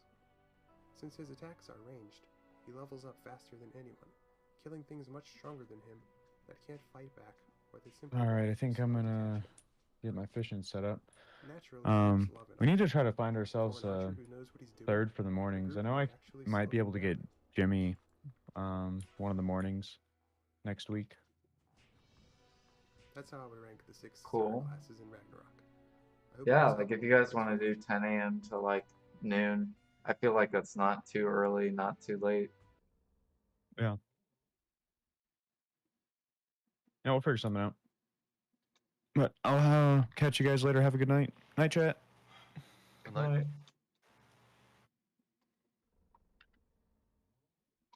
Ragnarok Online.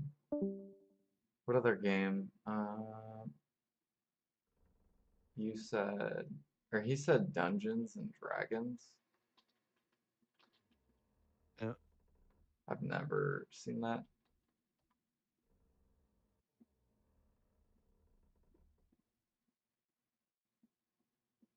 Oh, Lazy Peon made a video on it 2 years ago.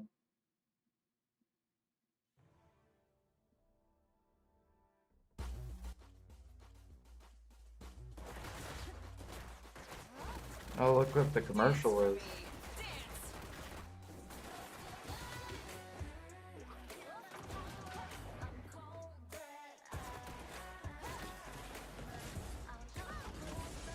Dungeons & Dragons Online is a free-to-play fantasy MMORPG that initially released back in 2006.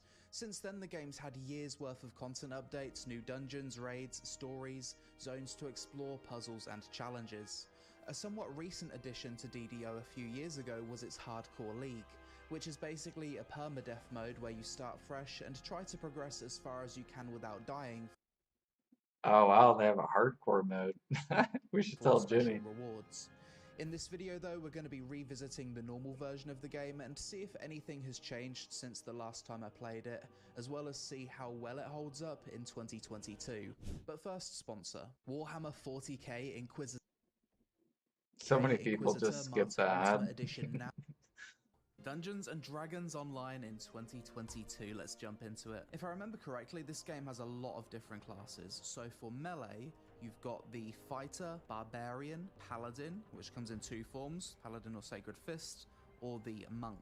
Spellcasters, we've got the Sorcerer, Cleric, Dark Apostate, Wizard, Favored Soul, Druid, and the Warlock. Specialist classes, Ranger, Rogue, Bard, which can also be a Storm Singer, Artifactor, which comes with a Metal Mech Dog, or the Alchemist. Two of these classes you need to pay money to unlock. You've also got iconic classes, which are basically like hero classes, which don't start at level 1. So you've got the Shadar Kai Assassin, Purple Dragon Knight, Morning Lord Cleric, the Blade Forged Paladin, the Deep Gnome, the Asimir Scourge, Tiefling Scoundrel, Razor Claw Shifter, and the Tabaxi Trailblazer. Looks like a bit of a Wukong style character. You know, for once, let's be a paladin. I love the paladin archetype, but I never play paladins in my first impressions videos. It's paladin time. Aside from just being a paladin, we've got 3 different paths: Protector, Flame of Justice, or the Truthbringer. So one's probably more defensive, one's probably more support, and one's probably more DPS. I want to be an aggressive paladin. This game has a lot of races: Asimir, Dragonborn, Drow Elf, Dwarf, Elf, Corv... can't be bothered to pronounce that. Wood Elf, Gnome, Halfling, Half-Elf, Half-Orc, Human, Tabaxi, Tiefling, Shifter, Warforged. Male Dwarf Paladin, that's a good archetype. Find the biggest beard we can possibly have. This dwarf can have spectacles. It has a lot of Interesting. customization. Eyebrows. I can't have the glasses. I don't know what it is, but a dwarf with glasses, it just doesn't look right to me. So he needs a big fuck off manly scar across his face. That's more like it. Big, fat, eggplant. Bro, how is that name taken? Sausage Man Power. We have that name. We actually Big What's fat. wrong with me today? What a stupid fucking Sausage Alright, Man Sausage Power. Man Power, level 1 paladin. He's in his rags. Let's enter the world. Zoned into the worlds, and like many other MMORPGs, we have started shipwrecked on a shore. Why do I feel like such a giant dwarf in relation to this person? Like, it feels like our proportions are off. I look like an orc standing next to this guy. Follow me.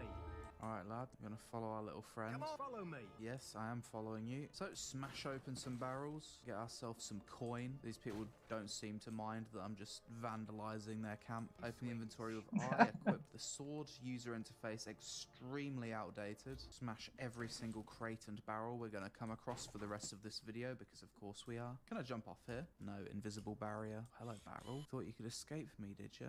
Really? You put a barrel all the way over here on this rock? Made me excited because it was a hidden barrel and there was nothing in it.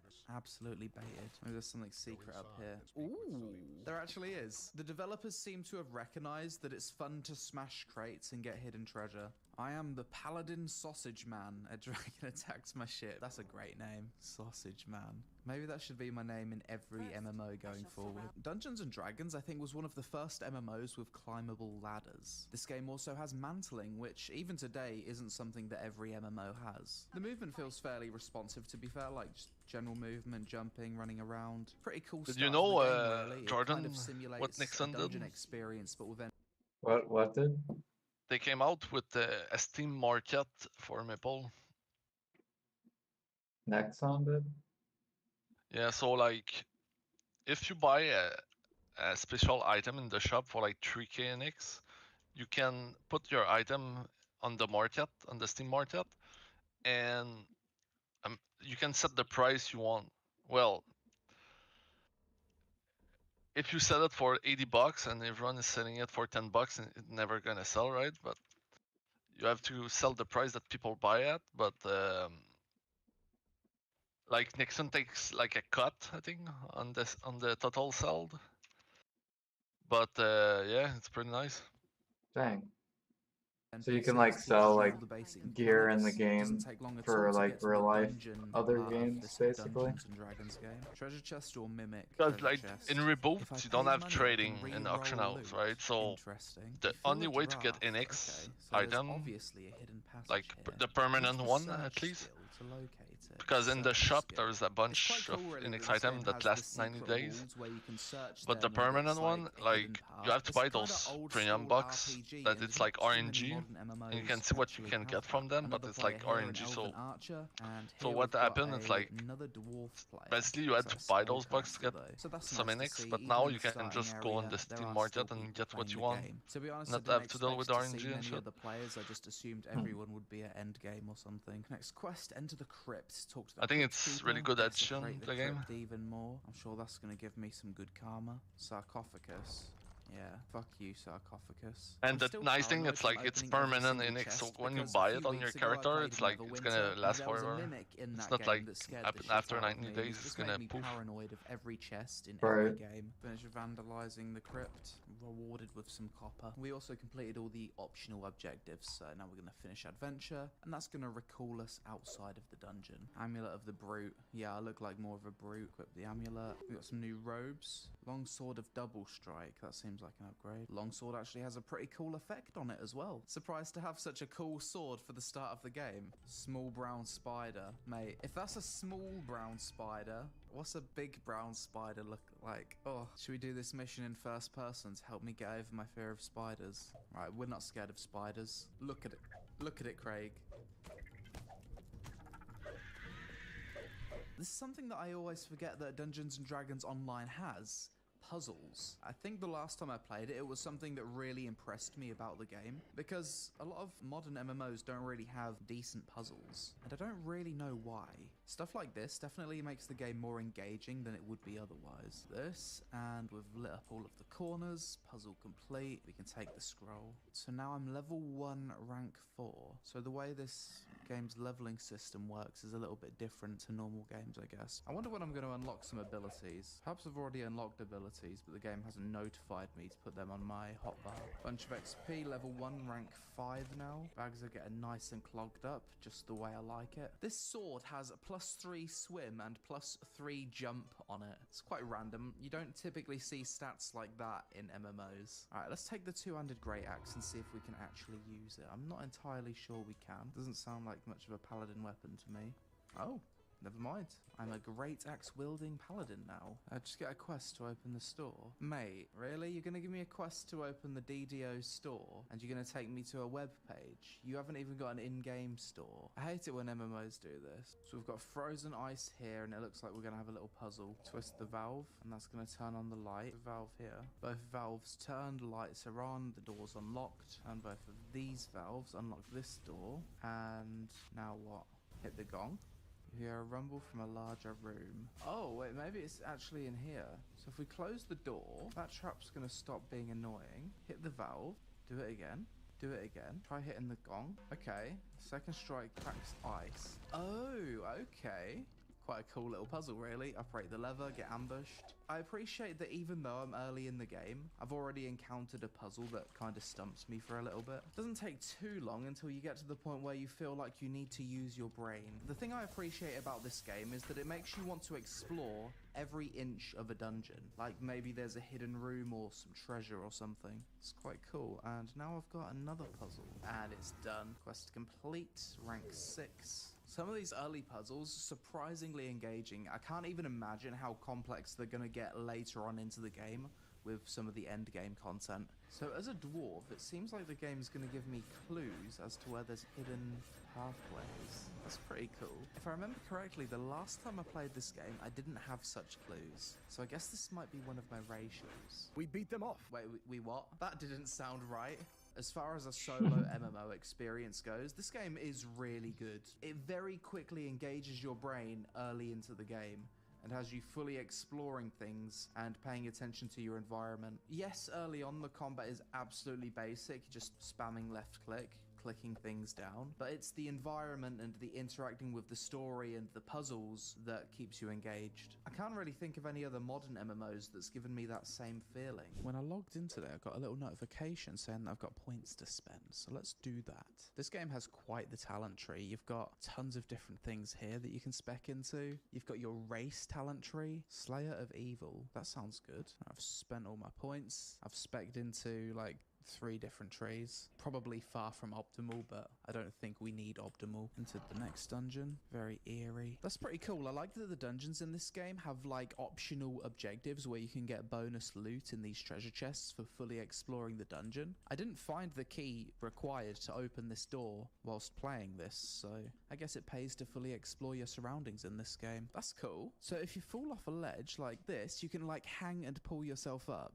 Really cool thing to have for such an old MMO. So many modern MMOs don't even have this option. World of Warcraft never added anything like that, for example. Into the next dungeon. This one looks like a cave. Ooh, is there going to be a dragon inside this one?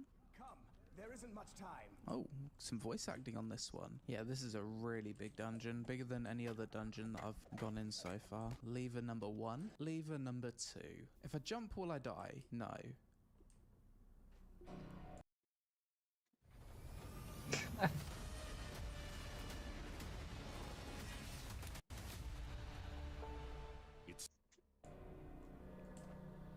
Not just die, but super die. Minus 55 HP. You may revive in any of the ways. Except the resurrection. Okay, can't do that. Spirit cake from the store. Surely the game's given me a spirit cake as a new player. Spirit cake. Okay, there it is.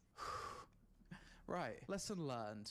Don't jump from great heights, you will die. Descending deeper and deeper. Oh, there he is. I mean, that's what Dungeons and Dragons is all about. Finding a dragon inside of a dungeon. Wait, I actually don't think that I get to fight it. My friends are fighting it. I think I need to find an artifact. So they're all having fun fighting a dragon, and they've just sent me off to look for an artifact. It's an important job, but it's not the glory that I was looking for. The ground quivers. You see a tunnel beneath the ice. Oh, wait.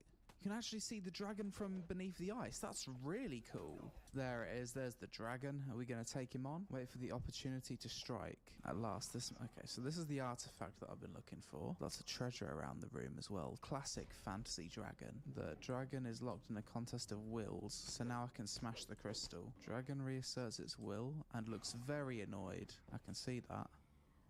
Oh, and he's dead. See, why can't BDO make content like this, but like a 10-man raid or whatever, or like 20-man raid? Tons of quests, tons of vendors. Let's see if there's any other players. Yes, indeed, there are other players. I feel like a lot of people would enjoy that. With a water baby. Ah, we got another player here, and this one has a mount. Level 21. This dwarf looks fairly endgame in terms of his armor. He looks like a dwarven version of the Lich King, especially with those skulls on his boots.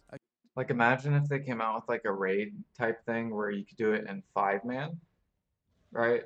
You could do it in 10-man, and you could do it in 20-man. And then like the difficulty gets harder the more people you have.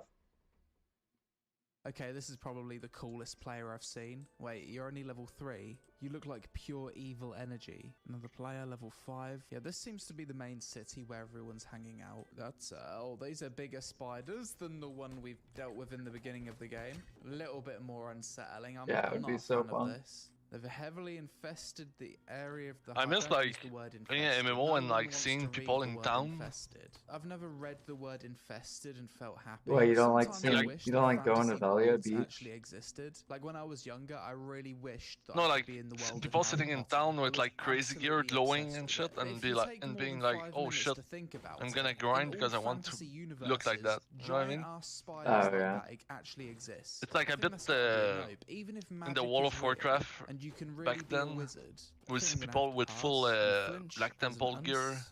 at Oh Iron God, Forge, the and we'll reading just distracted me from like looking walk for around like a tracks. level Brilliant. 20 Big noobs, old and we'll brown be like, spider. ah Not shit, where I dude, wanna be, is it? Just run I want through to the look trap. like those guys.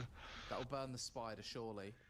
We good? Do you ever wonder what insects used to look like during the prehistoric ages? Did giant arachnids used to exist, for example? Food for thought. Another question for anyone who's made it this far in the video. If dragons genuinely existed, do you think humans would be extinct, or do you really think we would have found a way to deal with them? I'm not sure why I'm wondering all of these strange things today. You must now find a class trainer and improve your skills. I'm pretty sure if Right. dragons Advance to existed, the we next would end level up as a killing paladin. them. Paladin feats. That's going to give me some abilities. Lay on hands and divine grace. Okay. And now I've got 4 more action points to spend. Okay, that makes sense. I'm starting to understand now. Played a bit on the dwarf. Let's go try out one of these special characters. Right, so next we're going to create an iconic character. And the one that I've got unlocked is the Asimir Scourge. Looks pretty cool. Customize my bit. I've just started my character. I don't know what half of these things do. Now I need to pick my feats. So these iconic characters have a lot more things you can customize when you start them, it seems. Can I just choose a recommended path?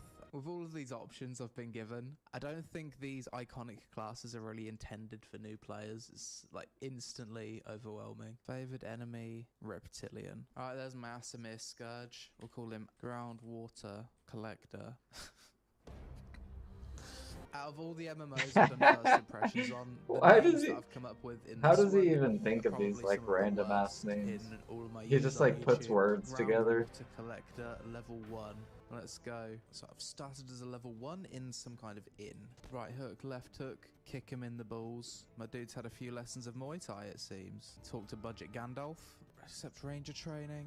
Budget 4 action Gandalf. points to spend. Arcane Ranger, go on then. Even starting out on one of these characters is pretty confusing. Like, you need to know the fundamentals of the game before you really play an iconic character.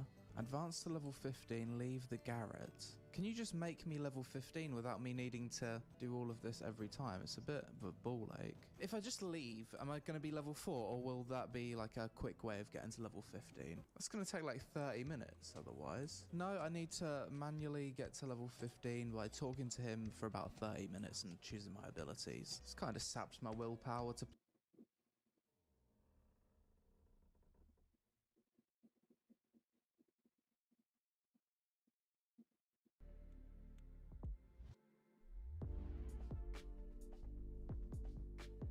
Dungeons & Dragons Online is a free-to-play fantasy MMORPG that initially released back in 2006. Since then, the game using for me as a new player. There's a metric crap ton of abilities. I'm going to need hotbars on hotbars. It's going to take like an hour to set up. These iconic characters, clearly just not meant for new players. So after revisiting Dungeons & Dragons Online in 2022, my thoughts are as follows. The main thing the game's known for, its dungeons with multiple different pathways, hidden treasure and puzzles to solve, still holds up pretty well as a fun, engaging experience. I find it surprising that after all these years, there isn't really another MMO that has dungeons that feel the same as DDO. The game has a ton of options when it comes to race and class choice, with racials actually being quite impactful. The game's free to play. Quests have failure states to them, which for some MMOs isn't always the case. The game's been out a long time, so there's years worth of content to work through.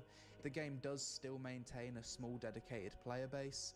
There's hardcore permadeath leagues for players that want to challenge themselves, and I like how the main story is narrated with text and voiceover in places. The user interface is extremely outdated. This is something you'll notice immediately as you open your character sheets and inventory. If you're really bad at the game, you're going to need to spend money to resurrect or start long missions again. This might rub some people up the wrong way. For the first few hours of gameplay, you're basically just left-clicking every single mob down with no need to use abilities. As a new player, opening up the talent tree was very overwhelming. Some players might like this, whilst others are just gonna Google viable builds. And as you'd expect from such an old game, visually it's quite outdated by today's standards as a whole. Overall, I think it's time we got a modern version of Dungeons & Dragons Online. It's a beloved IP, and the dungeons, narrative and questing feel quite unique. The game's clearly well designed, otherwise it wouldn't still exist after all these years. For me personally though, it's just a bit too outdated, and something about the audio makes me feel sleepy at times.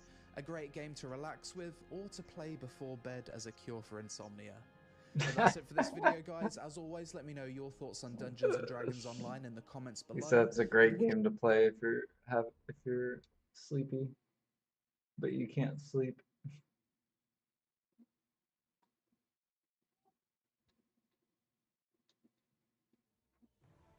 What's that Maplestory game you were talking about? Mabinogi. How do you spell it? Maggie Noe? No, Mabi. Maybe? Let me type it in your chat. Maybe Yumi?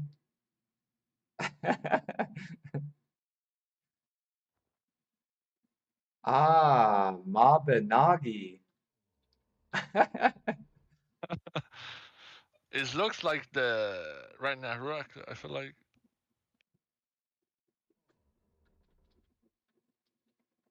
Or gameplay. Mabinagi.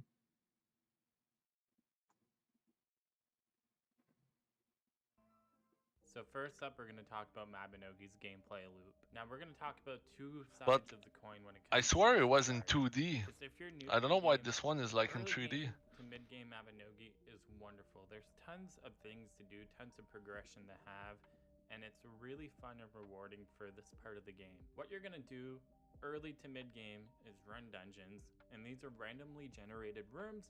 Yeah, it will kind of have does a look like different layout Ragnarok. every time you go into them. And there's like Okay, then tons of these dungeons, it's not the varying game I types was of thinking about. monsters and difficulties.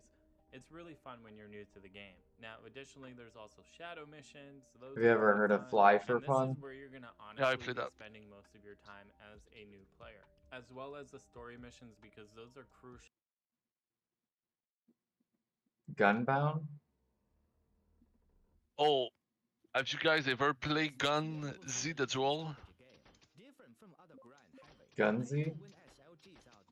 One thing I hear quite often when people talk about the big popular MMORPGs is that they love flying around the environments. Final Fantasy XIV, World of Warcraft, and Guild Wars 2 all have mounts that allow you to fly pretty much anywhere in the game, giving a whole new perspective on the world's environments. But those games didn't always have the ability to soar through the skies when they initially launched. No, they were added in later expansions. However, one small forgotten MMORPG was, as far as I know, either the first one or one of the first to implement flying in MMOs. Fly for Fun, or Fly FF, and apparently pronounced by the community as Flife, is that MMORPG. Literally advertised within its name, Fly for Fun is a pioneer in having the ability to explore a game's world vertically through flying. It's a small feature when you think about it, but put yourself in the shoes of games back in the mid-2000s. MMORPGs just didn't really have exploration like that. Fly for Fun released all the way back in 2004 in Korea and 2005 in North America, and was developed originally by Aeon Soft. Development eventually shifted to Gala Lab Corp, whom continues to develop the game to this day.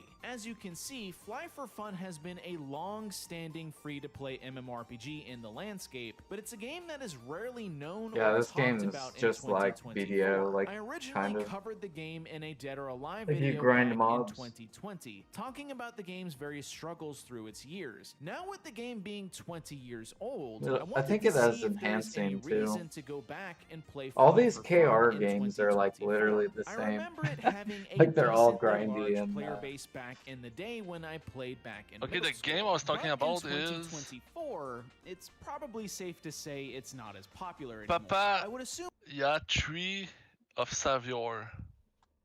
Wait, what? Papa? Let me type it. Okay. Papa? Papia Tree of Savior. I saw a Mapler play that. It looked fun.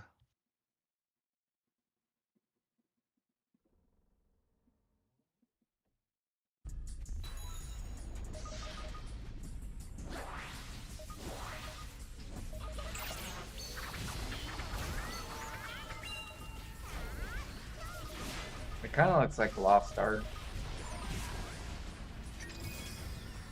mixed with Ragnarok.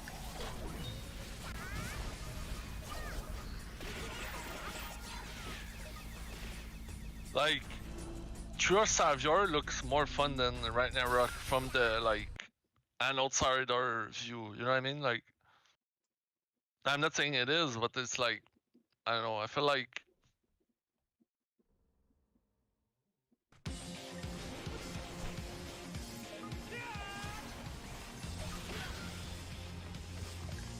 oh, okay, interesting.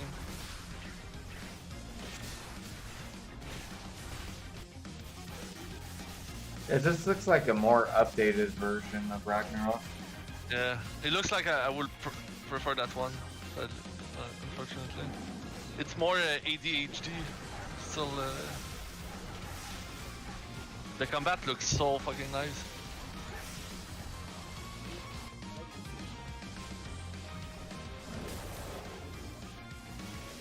Yeah, pay to win probably.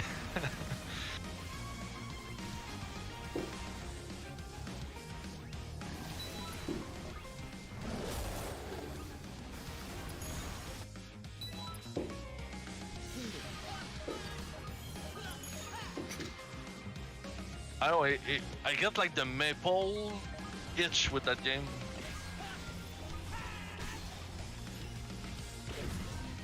Because maple combat is insane too when you get the 6 job and late game. To remind you that 60% of sales on Amazon come from independent sellers. Tracy from Lilies of Charles.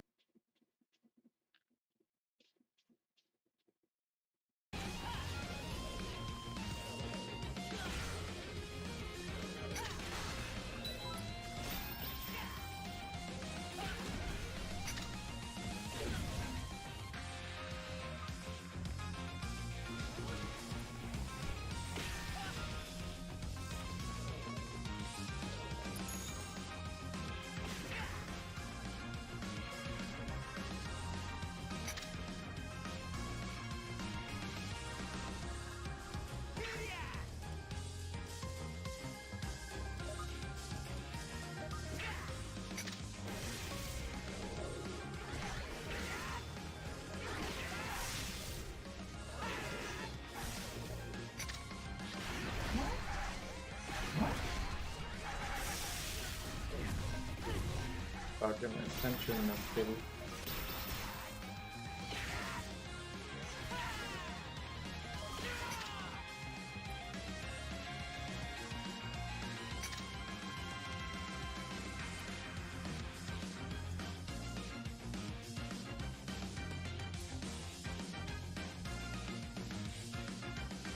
You play the fencer?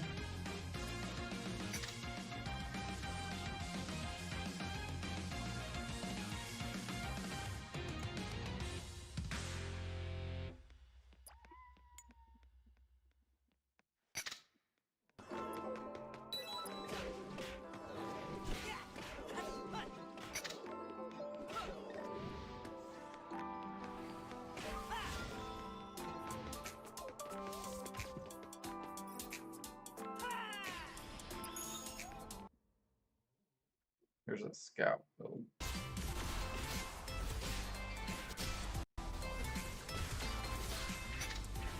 The hell, this guy's riding like on a lizard and shooting things.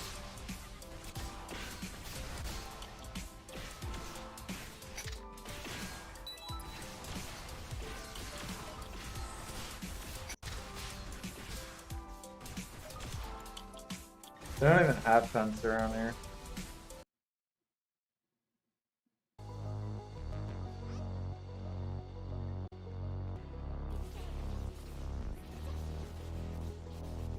What's DFO? What was another game I played? I used to play, I think it was called Dofus. Dude, Dofus was so fucking fun. The music too. The music are like not as good as Maple, but they're good. The class are like unique. You won't find any class of Dofus in another game.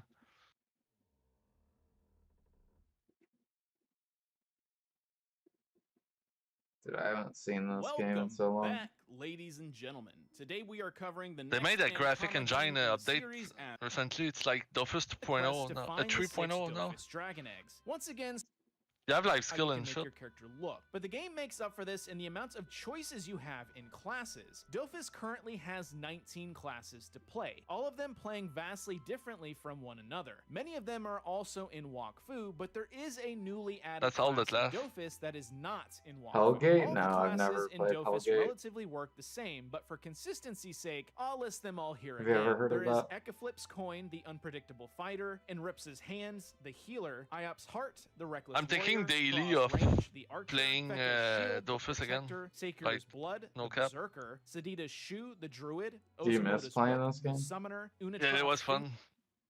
character. You play a pretty quick Especially when you play with a like it's really group friendly. Like Dofus, it's like you can basically start the game and play as a group. Like it's one of those games.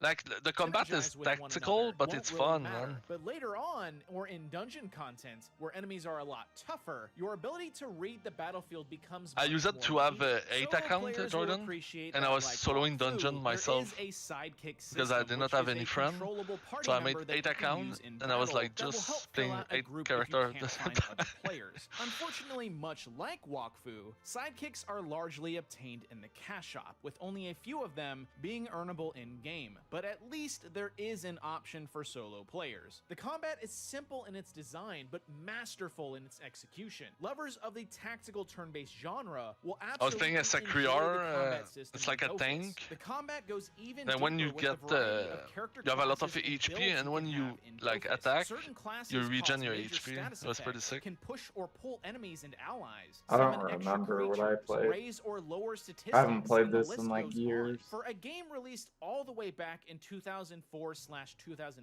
it's funny to think that modern MMORPGs today have less variety in its The first got combat released in roles than the 2004. simple-looking Dofus. Besides the combat, what else does Dofus offer for players? Well, like any other MMORPG, there is questing, puzzles, community interaction, dungeons, and crafting. Questing in Dofus sort of works like your generic quests you'll find in other games. Most quests are going to boil down to defeating a certain number of enemies or collecting an item. Sometimes it's more involved, with some quests presenting a puzzle you have to solve. It's not too often, but typically the solutions are pretty simple. Questing is actually quite lucrative though in Dofus, as it's one of the best ways to gain experience, money, or items, at least in the beginning. Questing also ties loosely into achievements. I hate when they do that.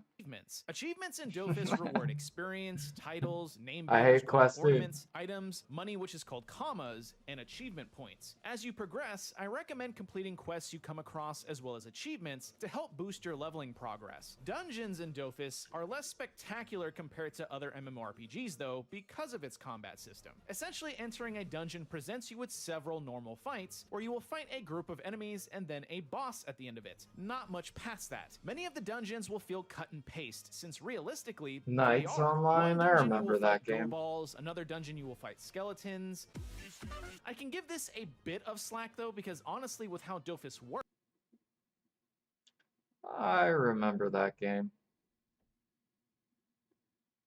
Hi guys, it's Omer from MMOs.com. I'm going to do a quick first impressions gameplay video for an older MMORPG called Knight Online. I feel like if your portrait, like your national portrait is like this... Did you ever Yeah, play let's this see her. game? Alright, we can see her now. That is a huge ass shield. And it's Nope. kind of alive, it's kind of freaky. Or my favorite race, the Parutus, you know? Check of course. Silk Road Why is after there if Parutus? you want. There's orcs, there's trolls, but there's Parutus. What am I too, doing? you know? The game makes up its own races. Alright, we're gonna go with... Check Silk Road if you want. It's one of those MMO from back then, like Gender locked, of course. Pioneer Try MMO. playing this. This guy looks way too evil. I will even call These BDO more the stats. successor of This guy just has more stats Silk overall. Road. Like legit, maybe. Anyway, I'm gonna play. I'll play the male. Yo, why does the female have 20 more stats? Dude, Silk Road was 20 more like stats on the intelligence. server This was game- full this back game's then, sexist. We'll play this. and We'll you play had this to first. enter like a So it's max captcha mass to damage. to, uh, Give to me a log in handful of after your options. Try a password and handful, your a little bit ID, free. So let's try a and handful. I think you get 4 options for these. and Yeah, it's we're like in the game right now. it's so weird because every time you will enter the captcha, it's a classic it will point say and click like too. I mean, server are you full, point and click.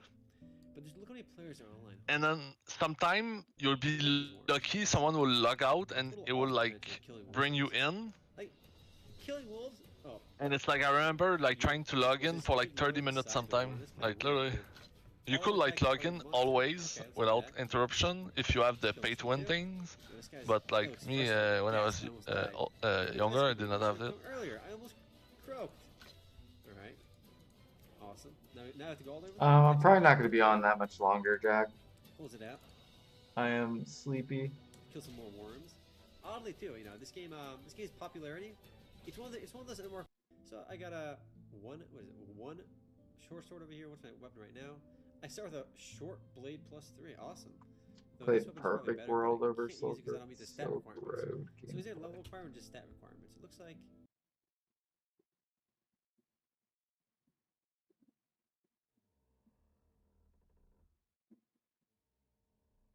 What is this, like an upgraded version of Silk Road?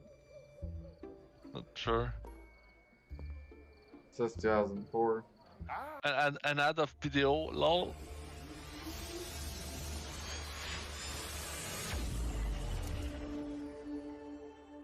This guy has 2.3 million subs. That's crazy.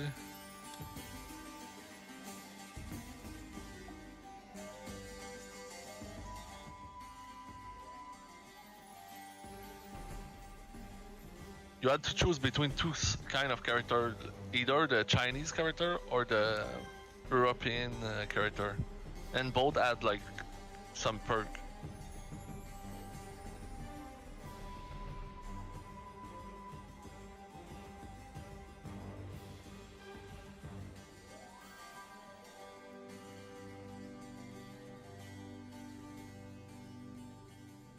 And the game was like you grind level and get better gear. That was all to it.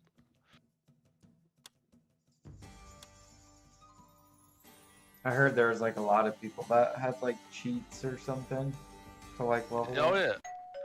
yeah, the leveling was so hard and almost impossible that you had to bot.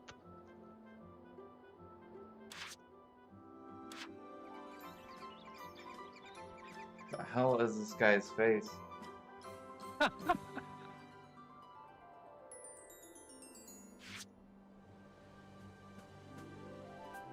Alright, sounds good, Jag. Enjoy your dinner. And good night.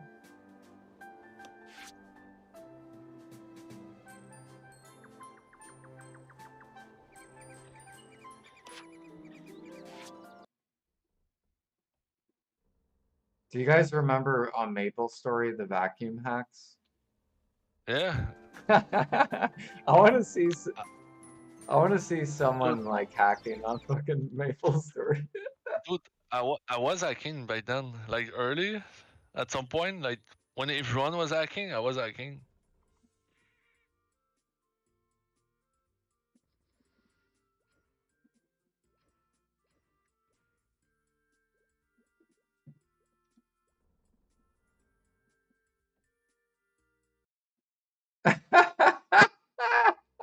All the mobs were in a fucking corner. Dude, what? This guy just made videos of like running. Why does this video have 31,000 views, dude?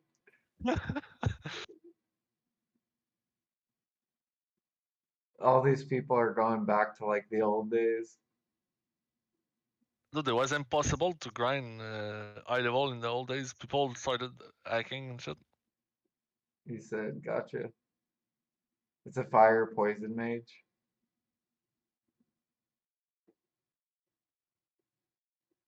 Yeah, dude. Look at this old Maplestory UI.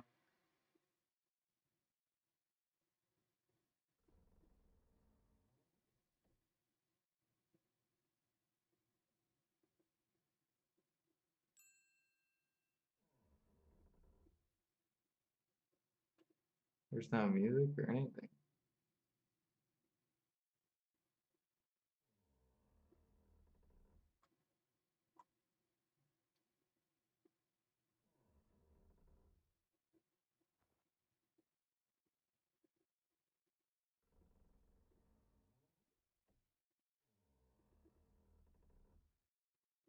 I love these people's videos, dude.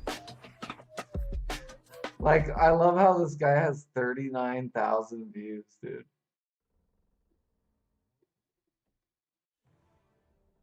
It's fucking insane.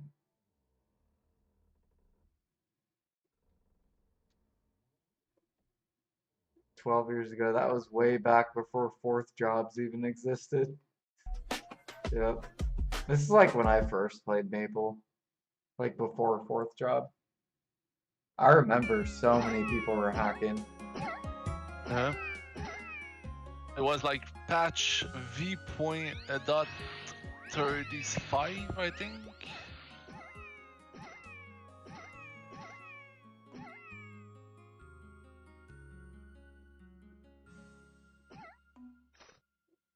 See, you can see all the mobs getting sucked over. Dude, Fraps? Fraps.com?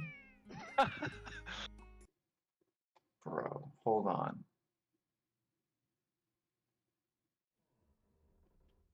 I think I have an old Maplestory video. Hold on.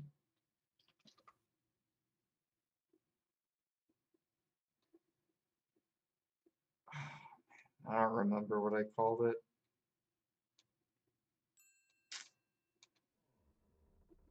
Have you seen the boss in Maple, Lucid? The Lucent. Oh my god, here it is. Dude, I uploaded this video. It's you?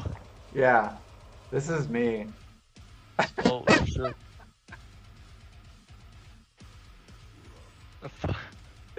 This is when this was when Big Bang was out though.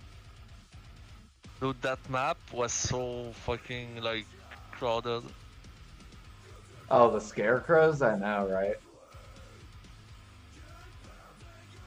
Dude, I remember some chaos war like in those channel and shit. Like Gil versus Gil and Dude, the music. I'm fucking dying right now.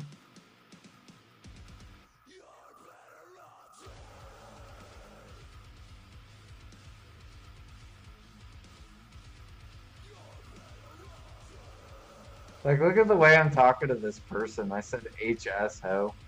Oh, you guys can't even see the chat. But I said HS ho. And she said ho your face.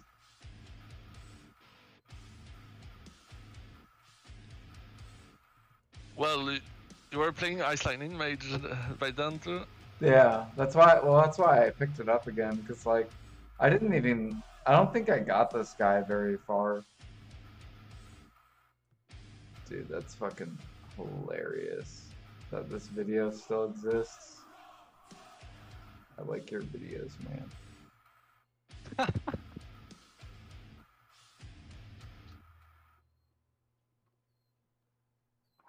Trying to think if there's any other games. What if I look up BDO Zerker hacks? I wonder if BDO, if they have any recordings of people hacking.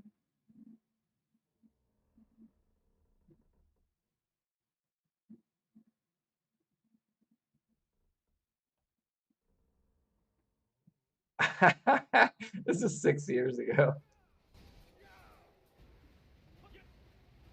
I'll be right back. Okay.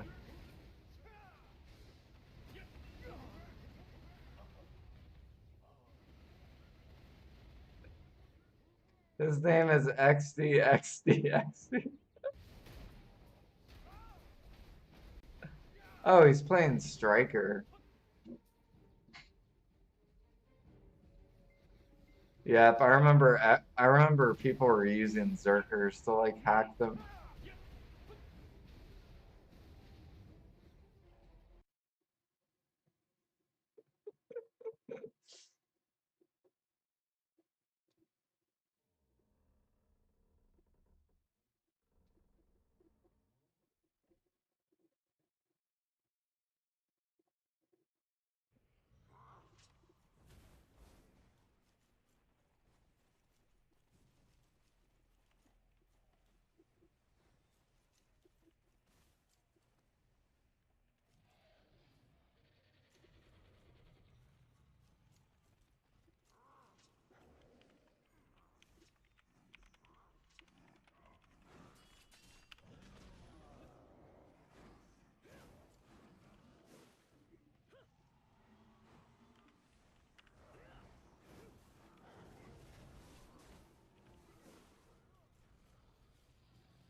Speed hacking Zerker #2.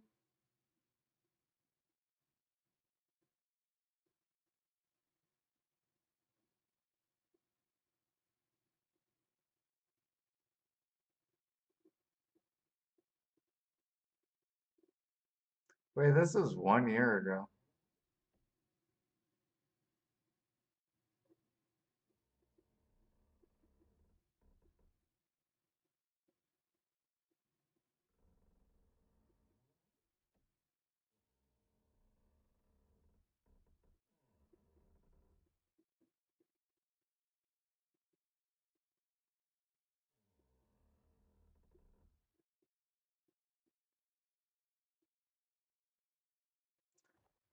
I think the guy was just desyncing.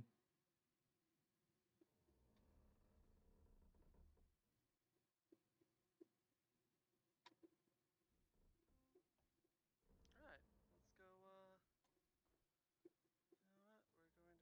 we're going to actually remove this. This is the Zerker. He actually is teleporting, quite visibly. To the point where he's teleporting all the way up in the air, and landing. Where the fuck is he?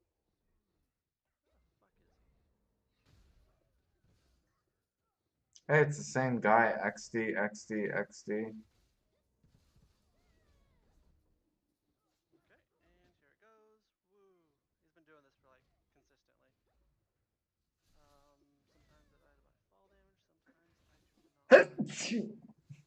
Bless me. You'll notice when he hits the ground, CC, he teleports all the way over into one other direction. His name is XDXDXD. I will actually kill him here, because he's not invincible. And we have his name right here. I am going to flare him, just so his family name gets shown.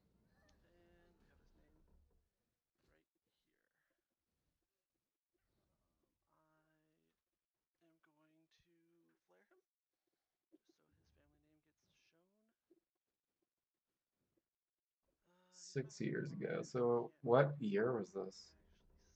This is 2019.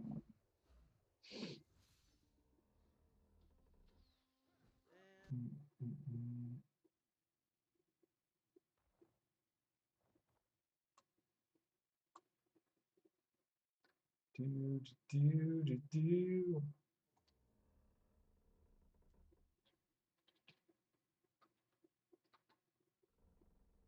What other games do you want me to look up, Vindictus?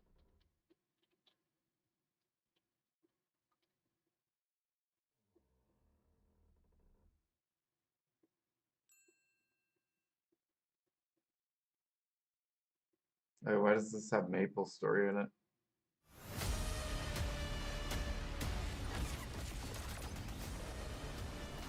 Nexon has so many free MMORPGs under them, it's no wonder they are one of the largest companies in the MMO genre, as well as one of the most controversial, but that's a different story. Vindictus is one of the many MMORPGs that Nexon publishes. It's a free-to-play action MMO developed by DevCat and of course published by Nexon. Released all the way back in 2010 during the golden era of freemium MMOs releasing left and right, Vindictus was one that stood out with its fast-paced fluid action combat system. Back in the early 2010s, there just wasn't a lot of MMOs around at the time that had an intense, fast-paced hack-and-slash combat system like Vindictus, and it essentially became the game's defining feature. Now 15 years later in 2025, how does Vindictus stack up against the market today? Dude, what are downloaded these the graphics? Game, logged in, Oh, there and we go. started running through the game's main gameplay features to find out. So is it worth giving a shot nowadays? Well, let's talk about Vindictus.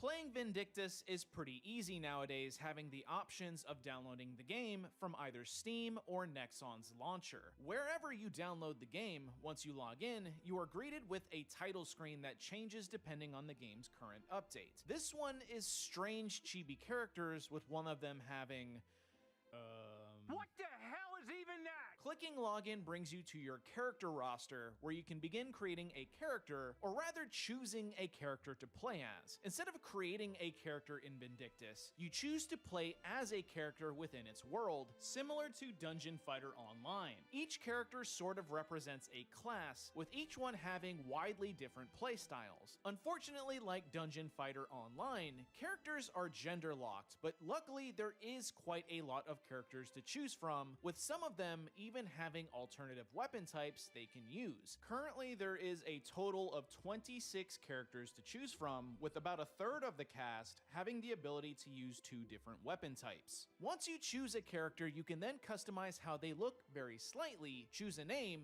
and log into the game. Logging into a newly created character greets you with an introductory quest mission that serves as the game's tutorial. It will teach you movements, This kinda looks like interaction, video. combat, and introduce the game's main storyline, but if you don't care to play it, you can just skip the tutorial. Vindictus' story actually takes place within the same world as Mabinogi, 2 radically different games in terms of looks and gameplay, but taking place within the same universe. Vindictus serves as a prequel to Mabinogi, taking place hundreds of years in the past. However, much like many of these older MMORPGs, the story is presented largely in plain text dialogue that can be a bit hard to follow. So unless you are really interested in the game's lore, it's largely skippable. Graphically, Vindictus looks a bit dated nowadays, but it's still relatively decent. Graphics like these were fairly good for 2010, but obviously 15 years later, that's no longer the case. Character models have the most detail to them, with environments looking relatively low res in comparison, or muddied depending on the area. But I guess when character models look like this, it doesn't really matter to some people how the graphics look.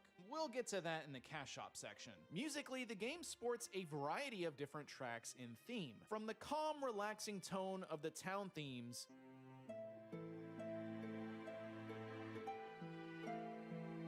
to the epic scores of desperation when fighting bosses. Overall, Vindictus has a great soundtrack to listen to as you play, but compared to some of the other MMOs I've covered on the channel, I can't say there is anything here that really stuck with me after my play sessions. Getting back to gameplay, after the tutorial, you are pushed into the game's main storyline quest to level up, progress your character, and learn more of the game's main content features. This is very similar to other MMOs, where the main story quest is the brunt of the early content you'll want to complete, since it gives the most rewards for your time. Not only do you earn gear, XP, and items that will help your progression, but the main storyline will also slowly introduce you to other features like advanced combat, crafting, side activities, and exploration. Combat in Vindictus is very action heavy and reminds me of games like Devil May Cry or God of War. You have light and heavy attacks that can be strung together for a variety of different combos that require you to actually aim where you are attacking versus the game auto-aiming for you. You have a dodge that you can execute to either move around faster or evade specific enemy attacks, as well as skills in your hotbar down below that can be mixed into your combos to push more damage or combat variety. I wouldn't say the combat is really all that deep, at least in the early levels, but I will admit that it's fun just absolutely wailing on enemies and performing well-timed combos and dodges. I recommend trying a handful of different characters before settling on one as well, since they all play so differently. And in some cases, some of them have special mechanics that only they can perform. For example, Karok has a grapple system with enemies that only he can do. And remember how I said the game reminds me of Devil May Cry? Well, you even unlock a transformation ability that enhances your power, very similar to how Devil Trigger works in Devil May Cry. The combat system, as I stated earlier in the video, is definitely the shining feature in Vindictus. Vindictus. It's fast-paced, intense, visceral, and more importantly, fun, especially once you start grouping up with other players and fights get more complex. I wish I could say the same for everything else the game offers though. Questing is very basic in Vindictus, with most quests having you go to instance missions where you'll fight random enemies and eventually a boss. Others will have you collecting items from specific missions or talking to specific NPCs, and that's really all there is. To be fair, some quests are a bit more interesting, but these are so few and far between and are usually saved for the main storyline quests where you'll watch a pivotal story cutscene or fight an epic boss. Crafting in Vindictus is unlocked by talking to various NPCs in towns and learning the associated talent. The crafting skills are weaponsmithing, goldsmithing, tailoring, armorsmithing, cooking, dismantling, element stones, and gathering, with fishing sort of being also included. Once you have the associated skill, go to the talent menu in your character page, select a recipe, and simply craft the item if you have the materials. Fishing, on the other hand, is incredibly vague on how it works. Going on the fishing boats allows you to purchase harpoons that can then be used to spear fish out of the water and catch them. The problem is spotting any fish to catch seems to be fairly rare for some reason. I did have an instance where a school of fish passed my boat and I was able to catch one of them, but it took so long for that to occur that it just felt really boring to even try fishing. Every quest in Vindictus can be played either solo or with a group. Sadly, most of the community though is all at endgame nowadays. You'll be hard pressed to find any players to group up with for lower leveled missions, since everyone is basically doing endgame raids, activities, or hanging out.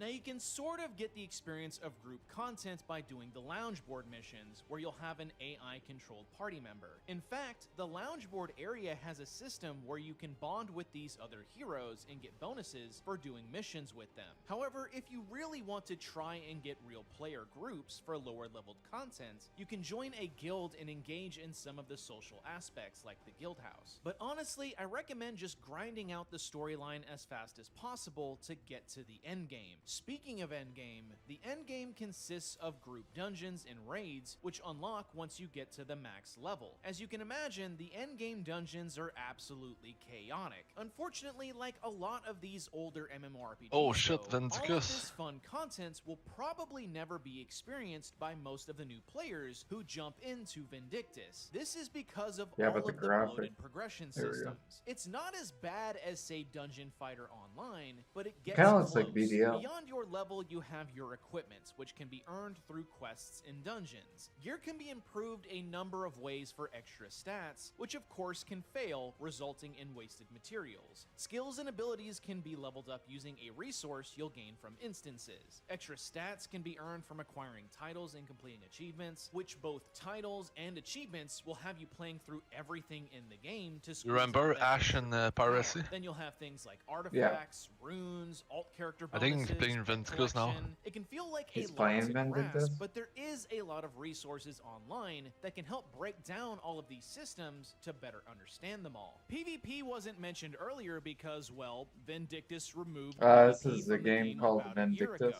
which is a shame because looking at Vindictus's PvP online, it looks like a lot of fun, but as far as I can tell, it was largely ignored by the community due to balance issues and just general lack of interest. Now let's talk about the game's community and monetization. Vindictus has a I didn't loyal play community Aeon, that but is my active brother enough did. that when you do get to the end game, you'll have little issues getting groups to run content. Social features like the previously mentioned guild system and party finder are here, but like Maplestory and Latale, Vindictus still locks their global chat behind the cash shop. I can't believe in 2025 there is still MMORPGs out there that lock their global chat behind a paywall. It makes the game look more barren than it is. You would think developers would want players to be able to talk to each other, but hey, Gotta make money, right? Which I guess is a good segue into the game's monetization. So Vindictus is a fully free-to-play MMO, meaning literally all the content from beginning to end is completely free, with an in-game cash shop being the avenue where the game makes money. The cash shop has pretty much all the normal stuff you'd see in a game from this era. Cosmetics, XP boosters, convenience items, timed VIP bonuses similar to a membership, items that make your character stronger.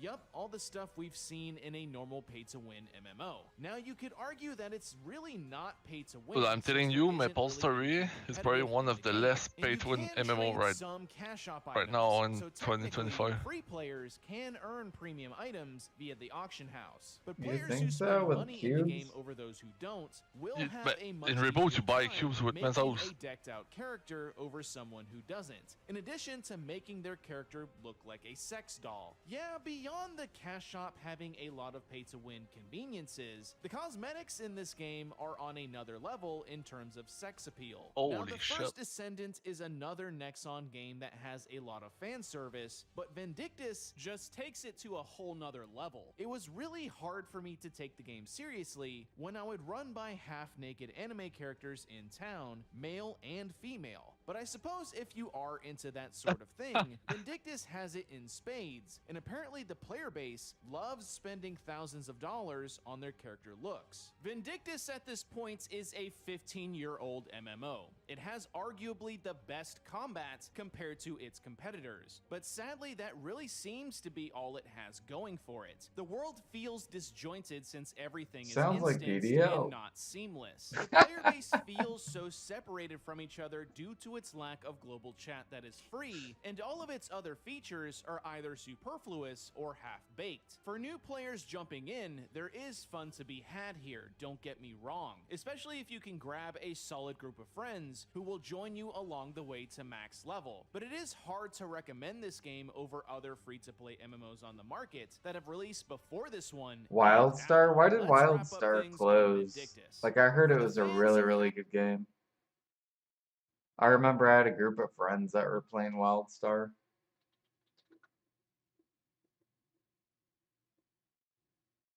Yeah, why did it die? What happened?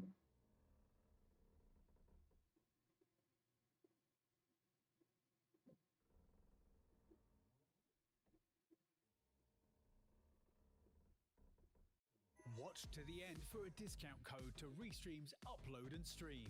Being a content creator can feel. Picture this. It's the year 2014. A new MMORPG is about to be released. This new title has been created by a team consisting of 17 ex-World of Warcraft developers. It also boasts action combat, large raids, PvP, and an in-depth housing system which would appeal to any Care Bear. And to top it off, it's being published by NCSoft. What could go wrong? Many months later.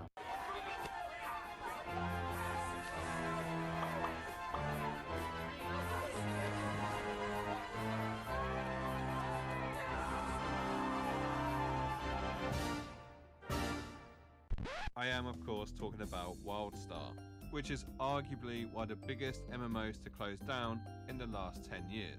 And when I say shut down, I don't mean like closing servers in the West like Arcade, I mean gone, deleted, forgotten.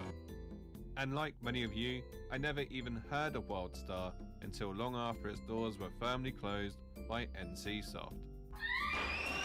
You can't keep getting away with it! And one might argue it can't have been that popular if it closed down.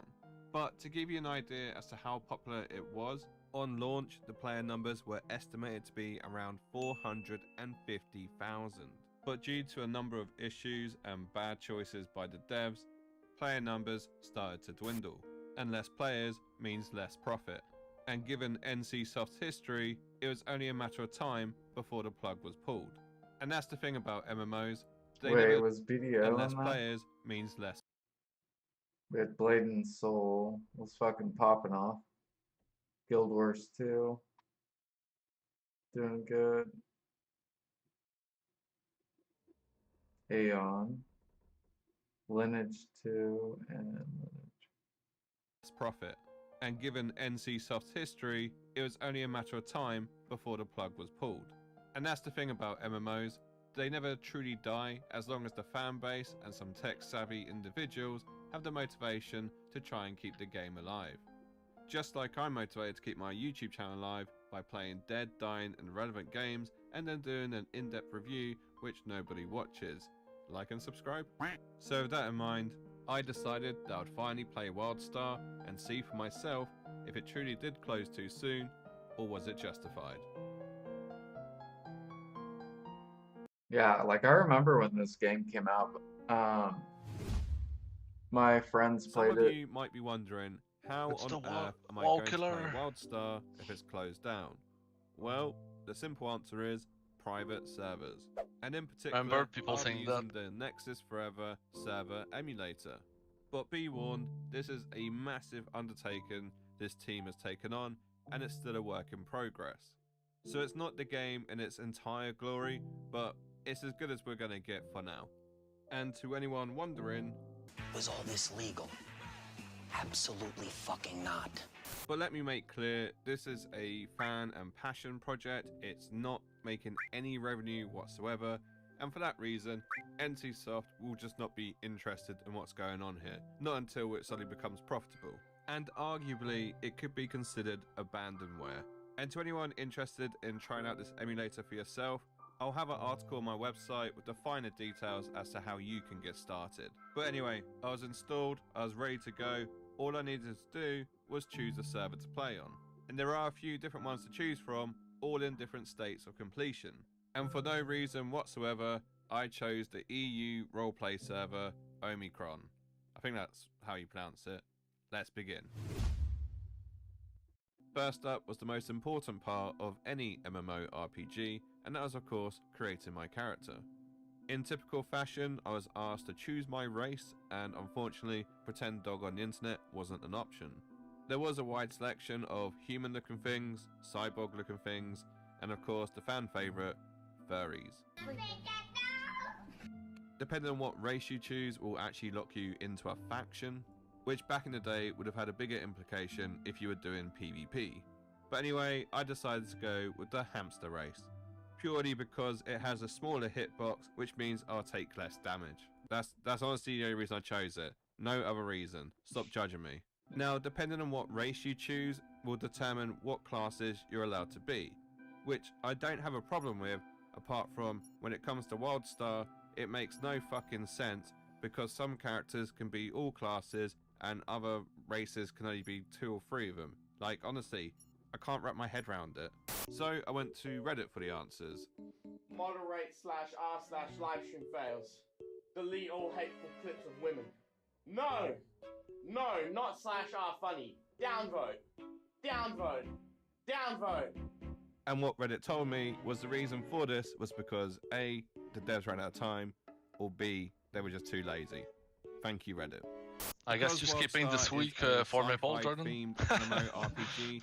The classes don't follow I might your play some in typical the naming morning. convention. It just but what I did depends know how was that early a I medic wake up. would surely be the flower picker care bear Like I might class. start So I off chose just on something Maple cool and then opted to be a engineer because I probably won't be there I get though. a robot. You then have to pick your path, which I'm told complements your But play it's style. fine. However, this feature doesn't work either. So, as cool as it sounds, it just doesn't work. Commercy I was actually quite DQ? What is surprised at that? how in-depth the character creator was. There's a lot of different features that you can change about yourself, and you can really put off a unique look. Look at this distinguished gentleman. Very distinguished. I see. Why And was just this for game you so furries out popular there, though? the year. From a first impression standpoint, I really did like the graphics. They were stylized, which means they haven't aged whatsoever, and it has a sort of Ratchet and Clank feel to it. The UI and picking up quests felt very clean, and you know what, I've got no real complaints about the looks of this game. I actually quite like it, which just goes to show graphics aren't everything. As I've said many a time before, just look at old school RuneScape. Oh, that's hot. That's hot. So off I went to get my first taste of combat, and like the dumbass I am, I stood there, left clicked my mouse, hoping I'd light attack or something. You idiot! You're honestly an idiot. I don't know what's wrong with you. This is not the case. All your abilities are on your bar, those are the buttons you need to push. It's also action combat and not tab targeting, and you need to move out the way of the enemy's AoE attacks, which can be done by using a dodge roll. If anything, the combat felt very similar to Guild Wars 2. Out of fear of getting comments saying that I'm trash at the game, let me just skip ahead a few hours to show you how the combat looks when you go to somewhere more difficult.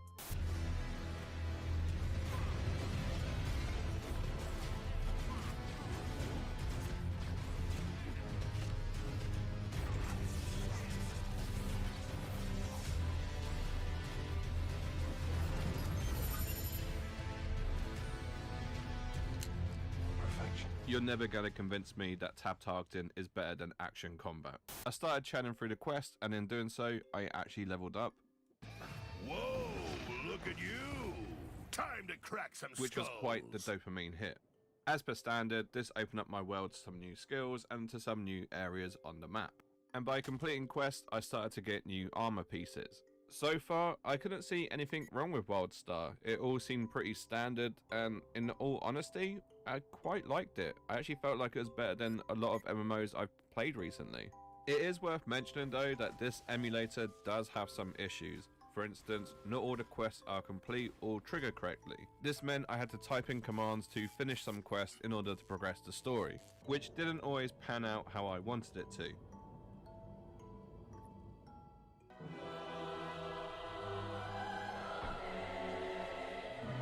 I'm dying.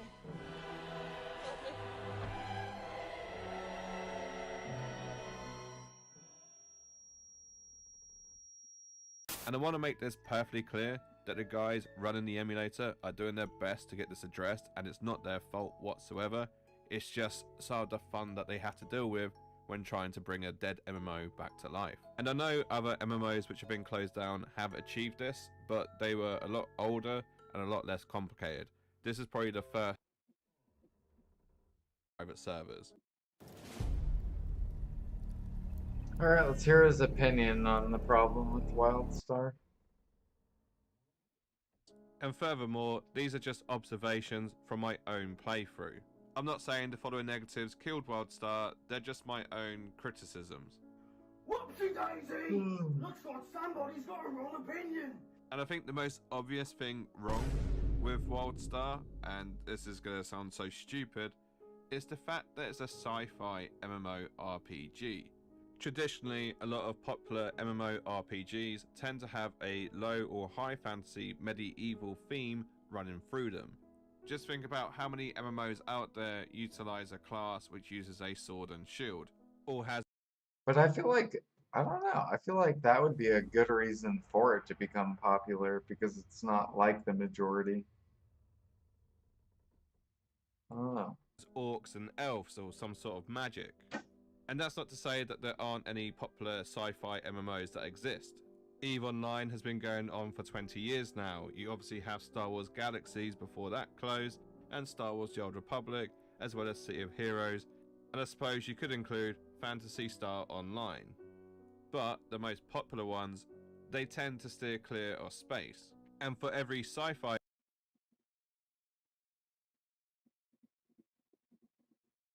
Oh, there's Black Desert. Guild Wars 2, WoW, BDO, EVE, Star Wars, The Old Republic, The Elder Scrolls Online, Final Fantasy XIV, Lost Ark, RuneScape, Lord of the Rings Online. I think this is Final Fantasy XIV as well. New World. World of Warcraft Classic, Phantasy Star Online, Final Fantasy XI, Endwalker, Terra, Old School RuneScape, DC Universe. I remember I had a friend that liked that stuff. Star Trek Online, Trove, Neverwinter, Albion. Wizard 101. MMO, there's 10 medieval MMOs. He's out of line, but he's right. Another thing that stood out to me, and I'm pretty sure this was with the main game as well, is the fact that it feels a bit grindy. It takes a while to level up. I played over a couple of days, I completed a heap load of quests, and yet I still felt like a noob. Maybe I'd feel a bit different if there were other players around me also leveling up, but from a solo perspective, which obviously I know MMORPGs aren't designed to be solo, or they shouldn't be designed to be solo, it did feel a bit of a slug. And the key feature about the game, which I personally love, but I can tell the general population of MMOs will hate, is the fact that it is, of course, action combat. Brother, what's that? What's that, brother? As time goes by, I hope action combat becomes more popular, but there is a reason games like Guild Wars 2 and Ashes of Creation have a hybrid system. They can't go fully action combat because they know they'll alienate a large percentage of the MMO player base. And from a purely observational perspective, because I didn't actually get to do PvP, when you have only 2 factions to choose from, what tends to happen is everyone just joins the winning faction. And even when there's like 3 different factions, it still happens. I mean, just look at New World. I know from previous research on this game that they actually went ahead and closed down the PvP servers, so it wasn't as popular as it possibly could be. And I do wonder if it was just unbalanced because people faction stacked.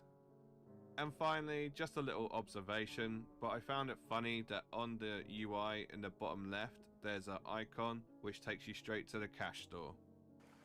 Obviously not an issue on the private servers, but I do wonder how in your face the in-game cash shop actually was. So as I said, these are just my observations of what I feel could have contributed to the downfall of WildStar. There's heaps of videos out there which go into more depth, including one that I made earlier this year. I'll link in the top right. But you know what? Even with all these glaring issues, I'm confident that I probably would have still played this game. Because let's be honest, what MMO doesn't have its issues? On paper, WildStar isn't that radical compared to other MMOs. What is there not to like? It has PvX, action combat, in-depth housing, with guns and bunny girls, a lively social scene, and did I...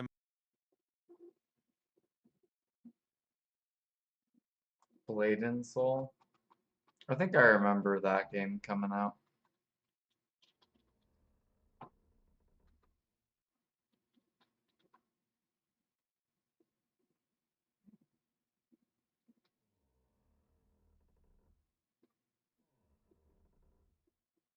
Didn't they take out the PvP or no? You get drunk even if you lose? We have won one game though, so you probably got it based off like the effort you put into the game. Like you got a lot of points, even if you didn't. No way, no way.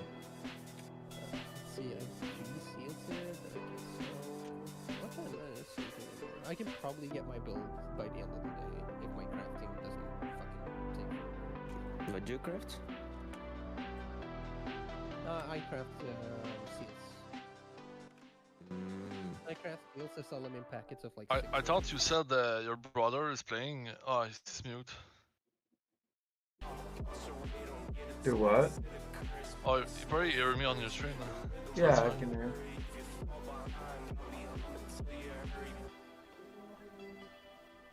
Muy bien.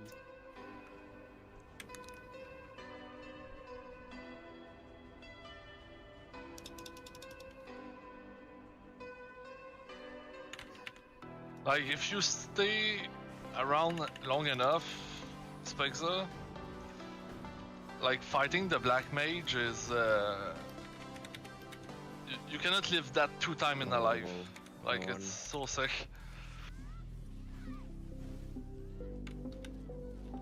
Like, it resets every month, so you only can fight it, like, 1 time per month.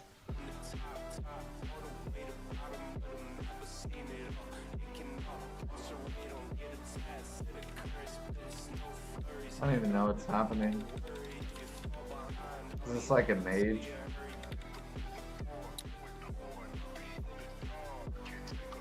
I can probably find a third Spexer.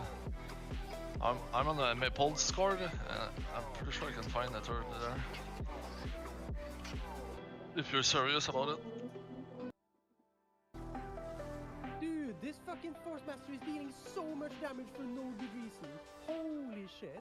Holy fuck, this Force Master. Bro, this is... No, fuck this. There's no way.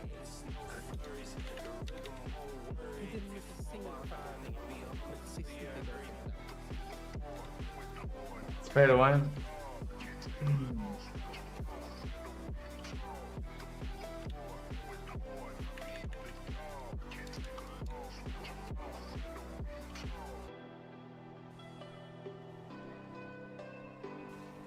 Yeah, I've been going pretty hard on Maple, and I'm also a veteran too, so I know a lot about the game. It helps me go hard. But it's my first time reboot for sure.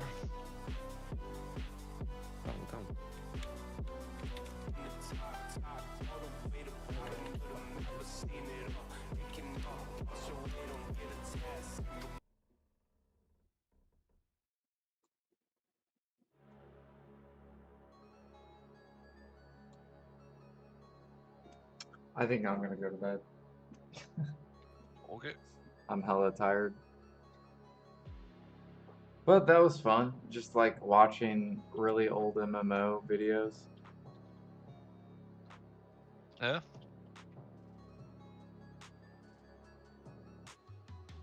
What do you think's gonna be the next top MMO coming out? I don't know. The one I'm really sad about is Lost Ark. I think Lost Ark was one of those MMO that had a lot of potential, but it's again too much pay to win and run by some dumbass.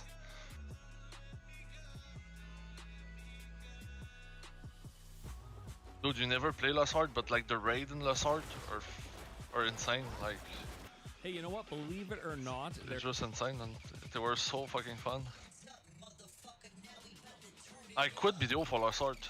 Like,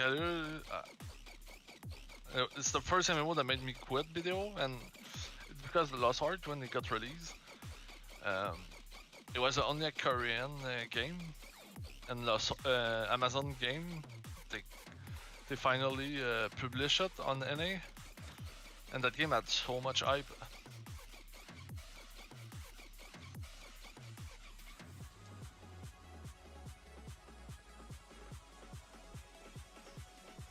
Oh yeah, isn't Arcade 2 coming out this year? I think so, but there's a lot of people saying that it's gonna be a flop, but we'll see.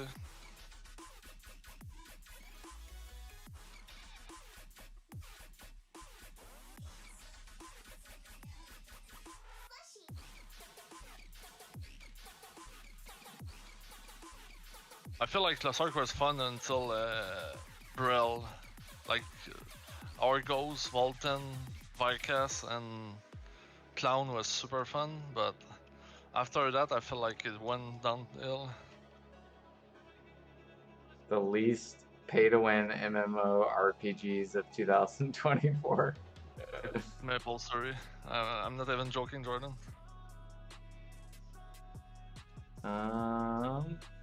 Yes, Final Fantasy 14, Guild Wars 2, New World, World of Warcraft, WoW Retail, Old School RuneScape, RuneScape 3, Iron Man mode only, Elder Scrolls Online, Star Wars The Old Republic, Project Gorgon, Embers Adrift, Mortal Online 2, Kalia, Guild Wars 1, Lord of the Rings. They did not put Maple in there. The fuck? It's because it's a hella pay-to-win game. It's not. Maple Reboot it's you only upgrade your gear and get gear with mesos. Like there's no cubing. Like the reg server it is, but not the reboot.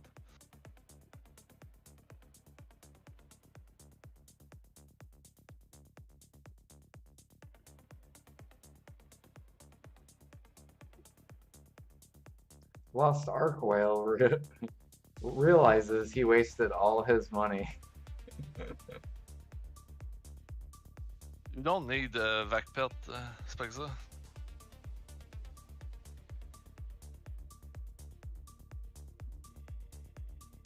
Vacpet is like a tent in video, basically.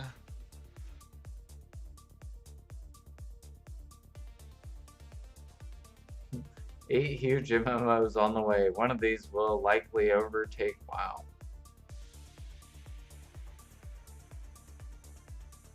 What a title.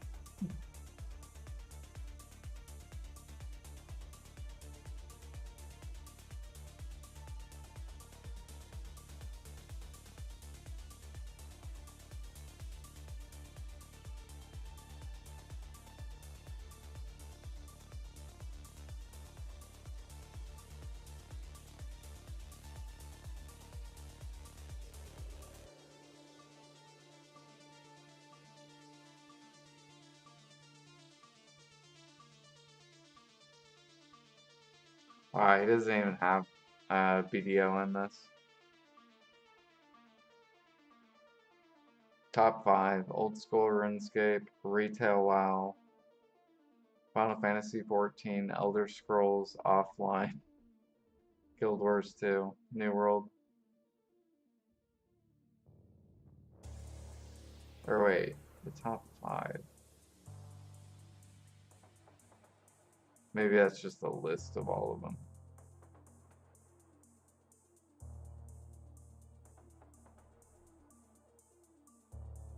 And technically, the Steam markup made I think NX even easier now on reboot, which is so huge. I think New World's the top MMO. Interesting. Maybe I should Google search. What game is the most pay to win MMO? See what AI says. While most pay to win MMOs can be subjective, some games, particularly those developed by Korean companies, are often cited for their high degree of pay to win elements. Such as Fly for Fun, Raffles, and Perfect World. Addition or games often cited as heavily pay to win. Many Korean MMOs, especially those from companies like G Potato, Webzen.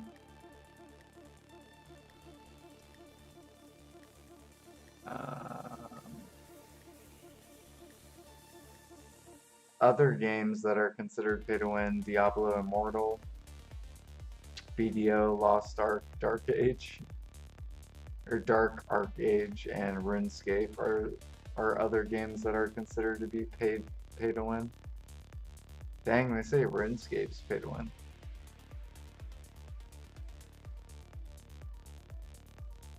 The definition of pay to win can be subjective, with some players being more tolerant of microtransactions than others.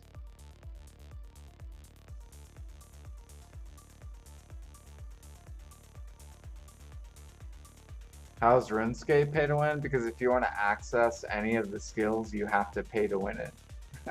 Like, you have to pay it. So you can't win any of the skills without paying it.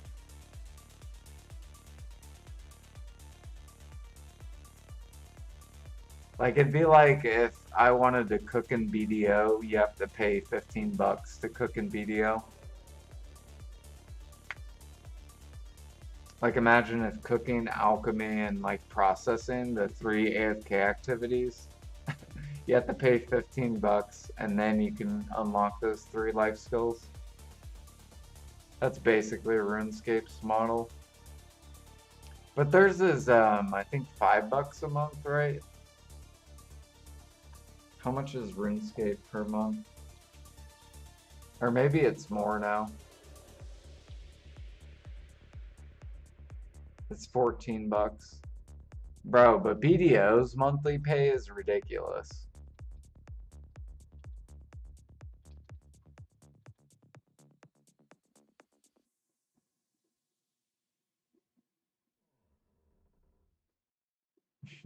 No subscription is required. Just a one-time license purchase. You just have to spend $1. You don't have to get the value pack, but you'll lose a lot of money on tax.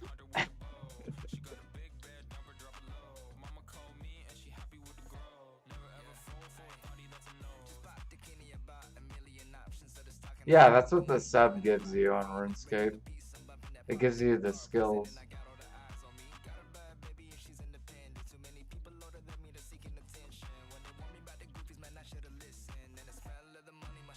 Let's go see how World of Warcraft... Is World of Warcraft on Steam? Or no?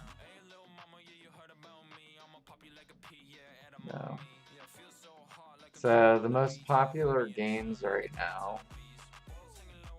is Counter-Strike 2, Schedule 1, Monster Hunter Wild, Dota, Repo, PUBG. Dang, PUBG came back?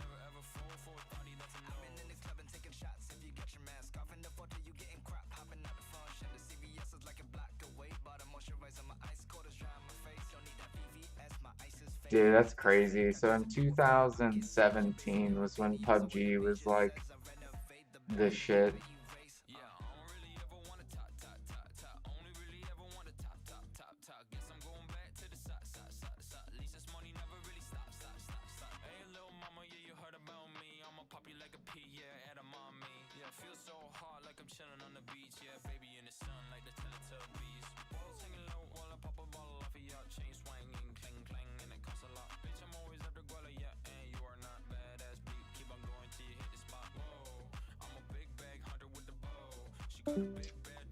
Oh yeah, Marvel Rivals.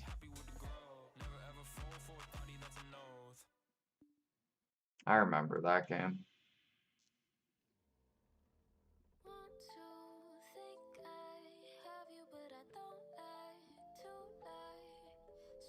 Yeah, that game's like dead too.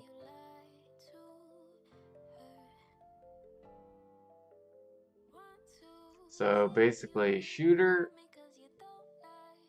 you smoke weed, kill monsters, strategy game, shooter, strat game, customize, like build your character, shooter, and shooter.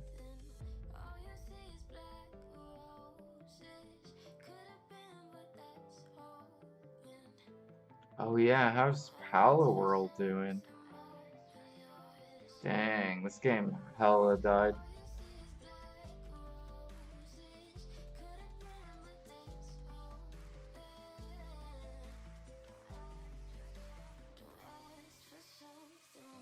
This game went from 1.1 million down to 30K. Still more than BDO though.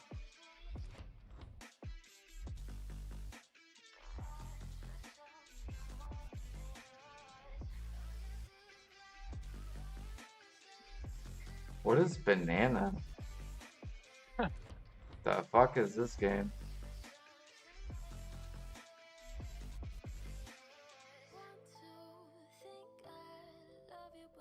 I should have tried Throne of Liberty. Maybe it's good, man. Throne and Liberty? Yeah.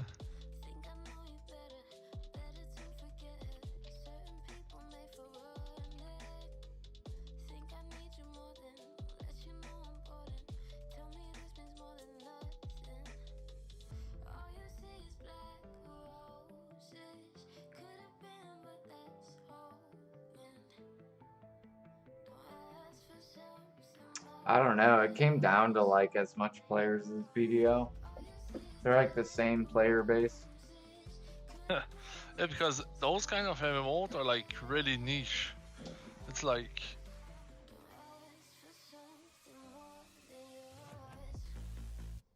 But I would say that game, yeah, I don't know. Like, like most people are seasonal gamer. Like I feel like it's rare that you see someone like just full sending like video like me and you. You know what I mean? It's like people are like, especially when there's a new MMO, they're gonna play for a little while, then just quit at some point because something pissed them off or. Yeah, but Maple is like 90% of player are on the launcher, Jordan. That's like, that's really a bad representation. Oh yeah, true. But And it seems well, Steam Maple. the thing that's cool about it though is it's growing, right? Most games are Yeah. declining. This one's Yeah, growing. Maple has been growing because they keep making those good quality of life patch, and like I said, it's one of those MMO that is. Maple is less pay to win than video. Can you believe it? Like the reboot server I'm talking about, not the reg. Yeah, because you don't have to. I mean, technically, you don't even have to swipe at all. Yeah. And it's not that big of a difference. Kind of. I mean, you could swipe though and cube all your gear. In the reg server, but not in reboot. In reboot, you talk to NPC and he sells cube for Mesos. That's why I'm playing reboot, because fuck the reg server.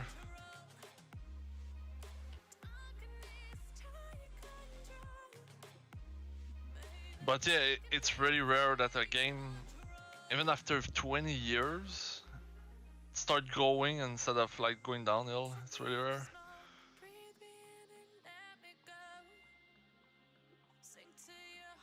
Like video player base, you can clearly see that like there's a problem with the game because it's never like growing. Like video player base is never gonna go like to 60k on Steam. You don't think so?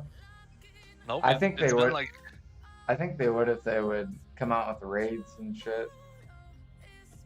There's too many things to fix, but they're not fixing it.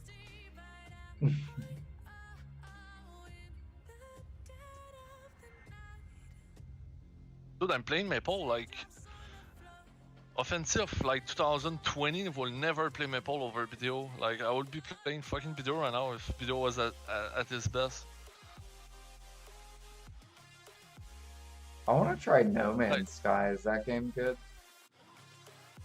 Never play.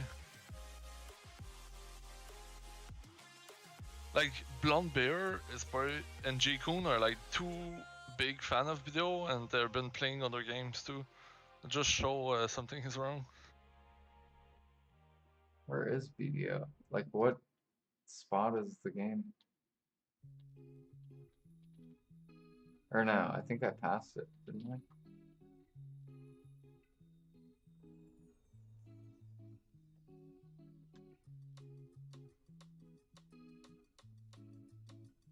But the another problem that video has, it's like it keeps like nerfing things like Fruit and Black Star and blah blah blah and blah blah. It's like they keep making stuff worthless. So people are like, oh, why should I play it? In 6 months it's gonna be worthless.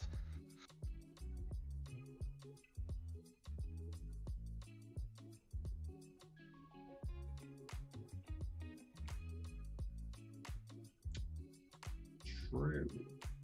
But that's why they come out with new gear. The new gear is supposed to replace the old gear. And then the old gear is what then the new players start off on.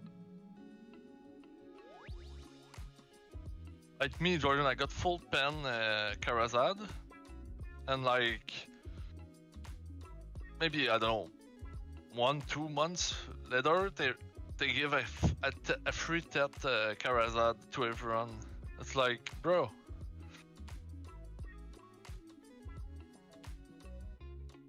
It's like I could have saved like 30 bill if I just have waited a little bit. It's so dumb.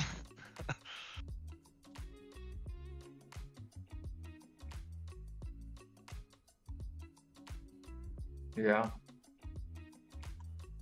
But that's why you just stop at the soft cap. So 309, 309 is the soft cap, and Well, I don't know about that, Jordan. To be honest, I think 320 is a soft cap. I don't know. I look at the brackets, the bracket game. Yeah. So like 309 has the biggest bracket upgrade, and then everything past that is just 3 AP. Yeah, I was like talking like money wise, like Yeah. you have to spend.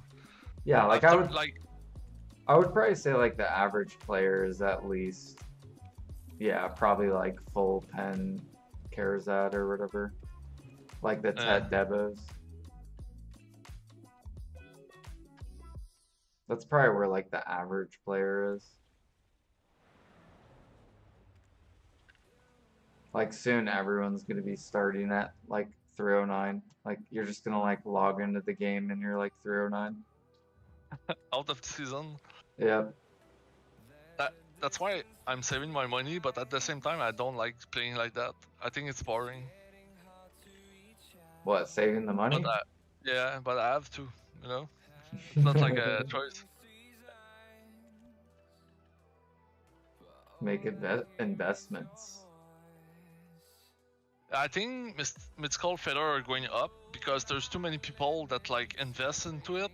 I think it became too mainstream. I don't think people are suddenly clicking more T10.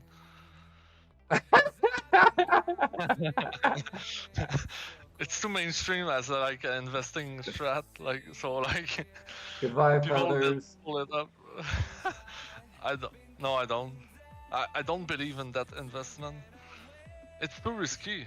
It's like I got 3,000, you know, just chilling. I've almost doubled my money already.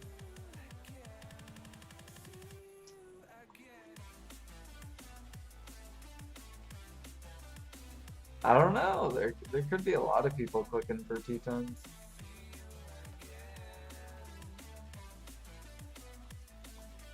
Because you gotta think, they gave out a free T10, so that like makes people want to go for the others.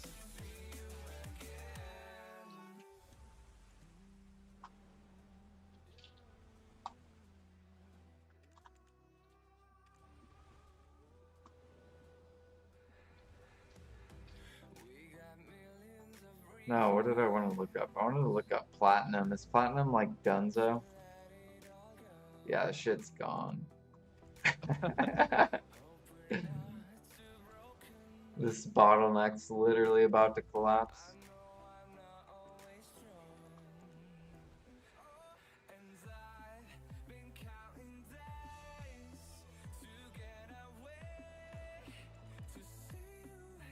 We're just gonna have to, you know, hold on out, make your investments, and then just come back like 10 years later.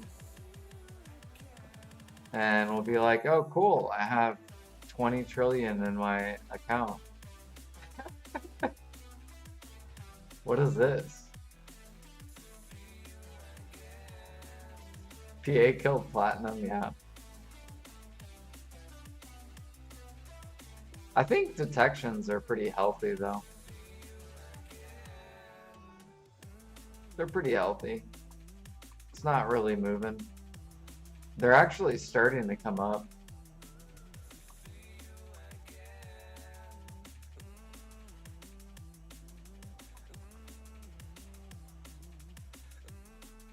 Now the market that's not healthy is this, oil of corruption.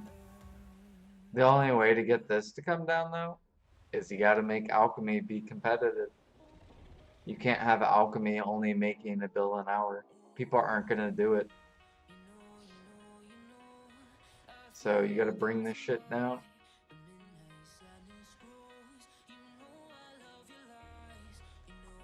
Because I know a lot of people that PvP want to use these and they can't. Or it's like so expensive. Because they need 6 of them.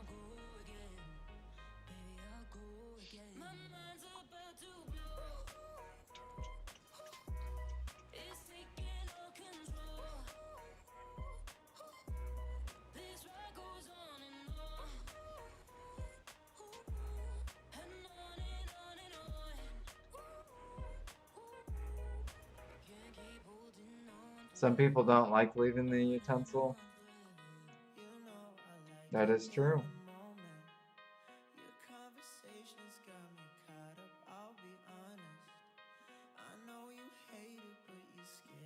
Wait, Pine's still up?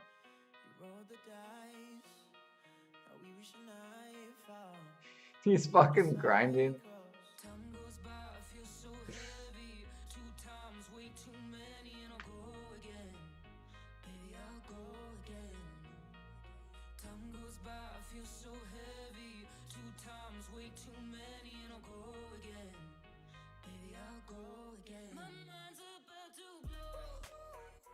Dude, Pine's addicted again.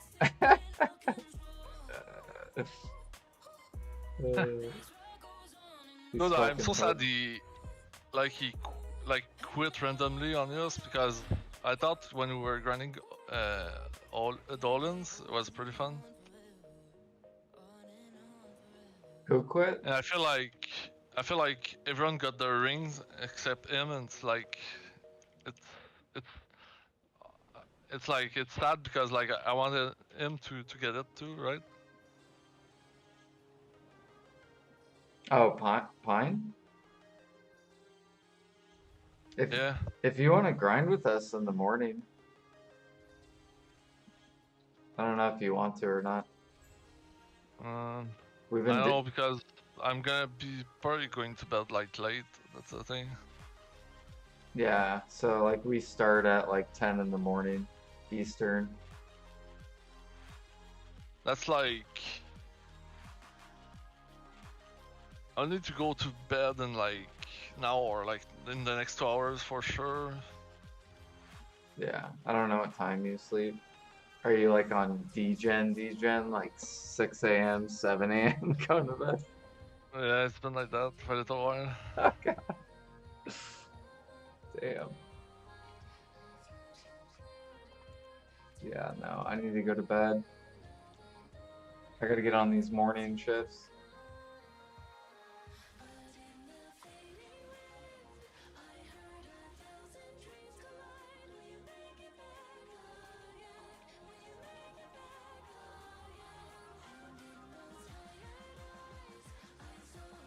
Did you buy? So you didn't buy any mythical feathers?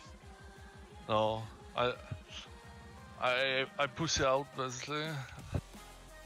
I was like, I mean, you still could buy them. They're still not that bad of a price to buy. Yeah, but I don't know. They could go all the way back up to like 20 mil each. Because you have to think, people are making more silver. So these prices are not going to stay down for a long time. Especially if PA stops with events. Like if PA stops handing out feathers, these things are going all the way back up. But you have to consider one thing. Huh.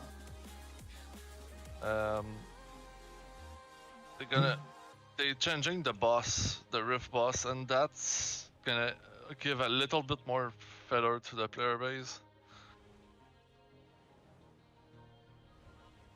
Yeah. But I mean, PA also doesn't want shit sitting in price. Oh, for sure. Like, it's just a matter of like, are they gonna release a new T10 or like a T11 gonna be needing like feathers? Ooh, maybe. I don't know. You need feathers, you need rough emeralds. And rough rubies. And rough diamonds. Yeah, you have a good night too, Spexa. I'm about to go to bed. Dude, I'm telling you, one of these days, these rubies and shit, it's gonna be awesome.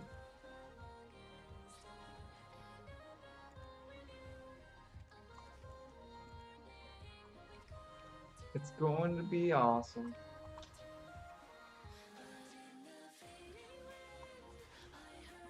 I might try to go to bed early today though. Okay. Well, if you do, me and Pine, we're gonna try to keep like a consistent schedule, 10 a.m. Yeah, 10 a.m. to noon. To grind DLNs.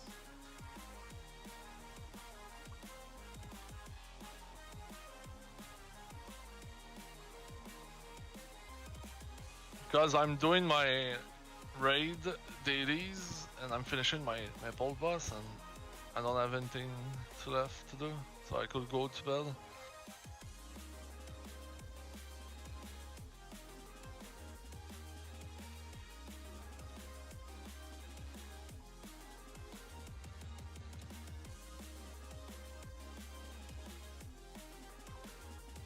There you go. Where we at? We're at 1%. Alright guys, I'm going to sleep. We'll see how much percent I get in the morning. How much percent do you think I'm gonna get? I bet you I'll get 5%. 5, 6. Yeah. Probably like 4 to 5. It is starting to slow down. Good night, OJ. Sleep well. Good night, Alfie. I'll see you in the morning. Good night, good night.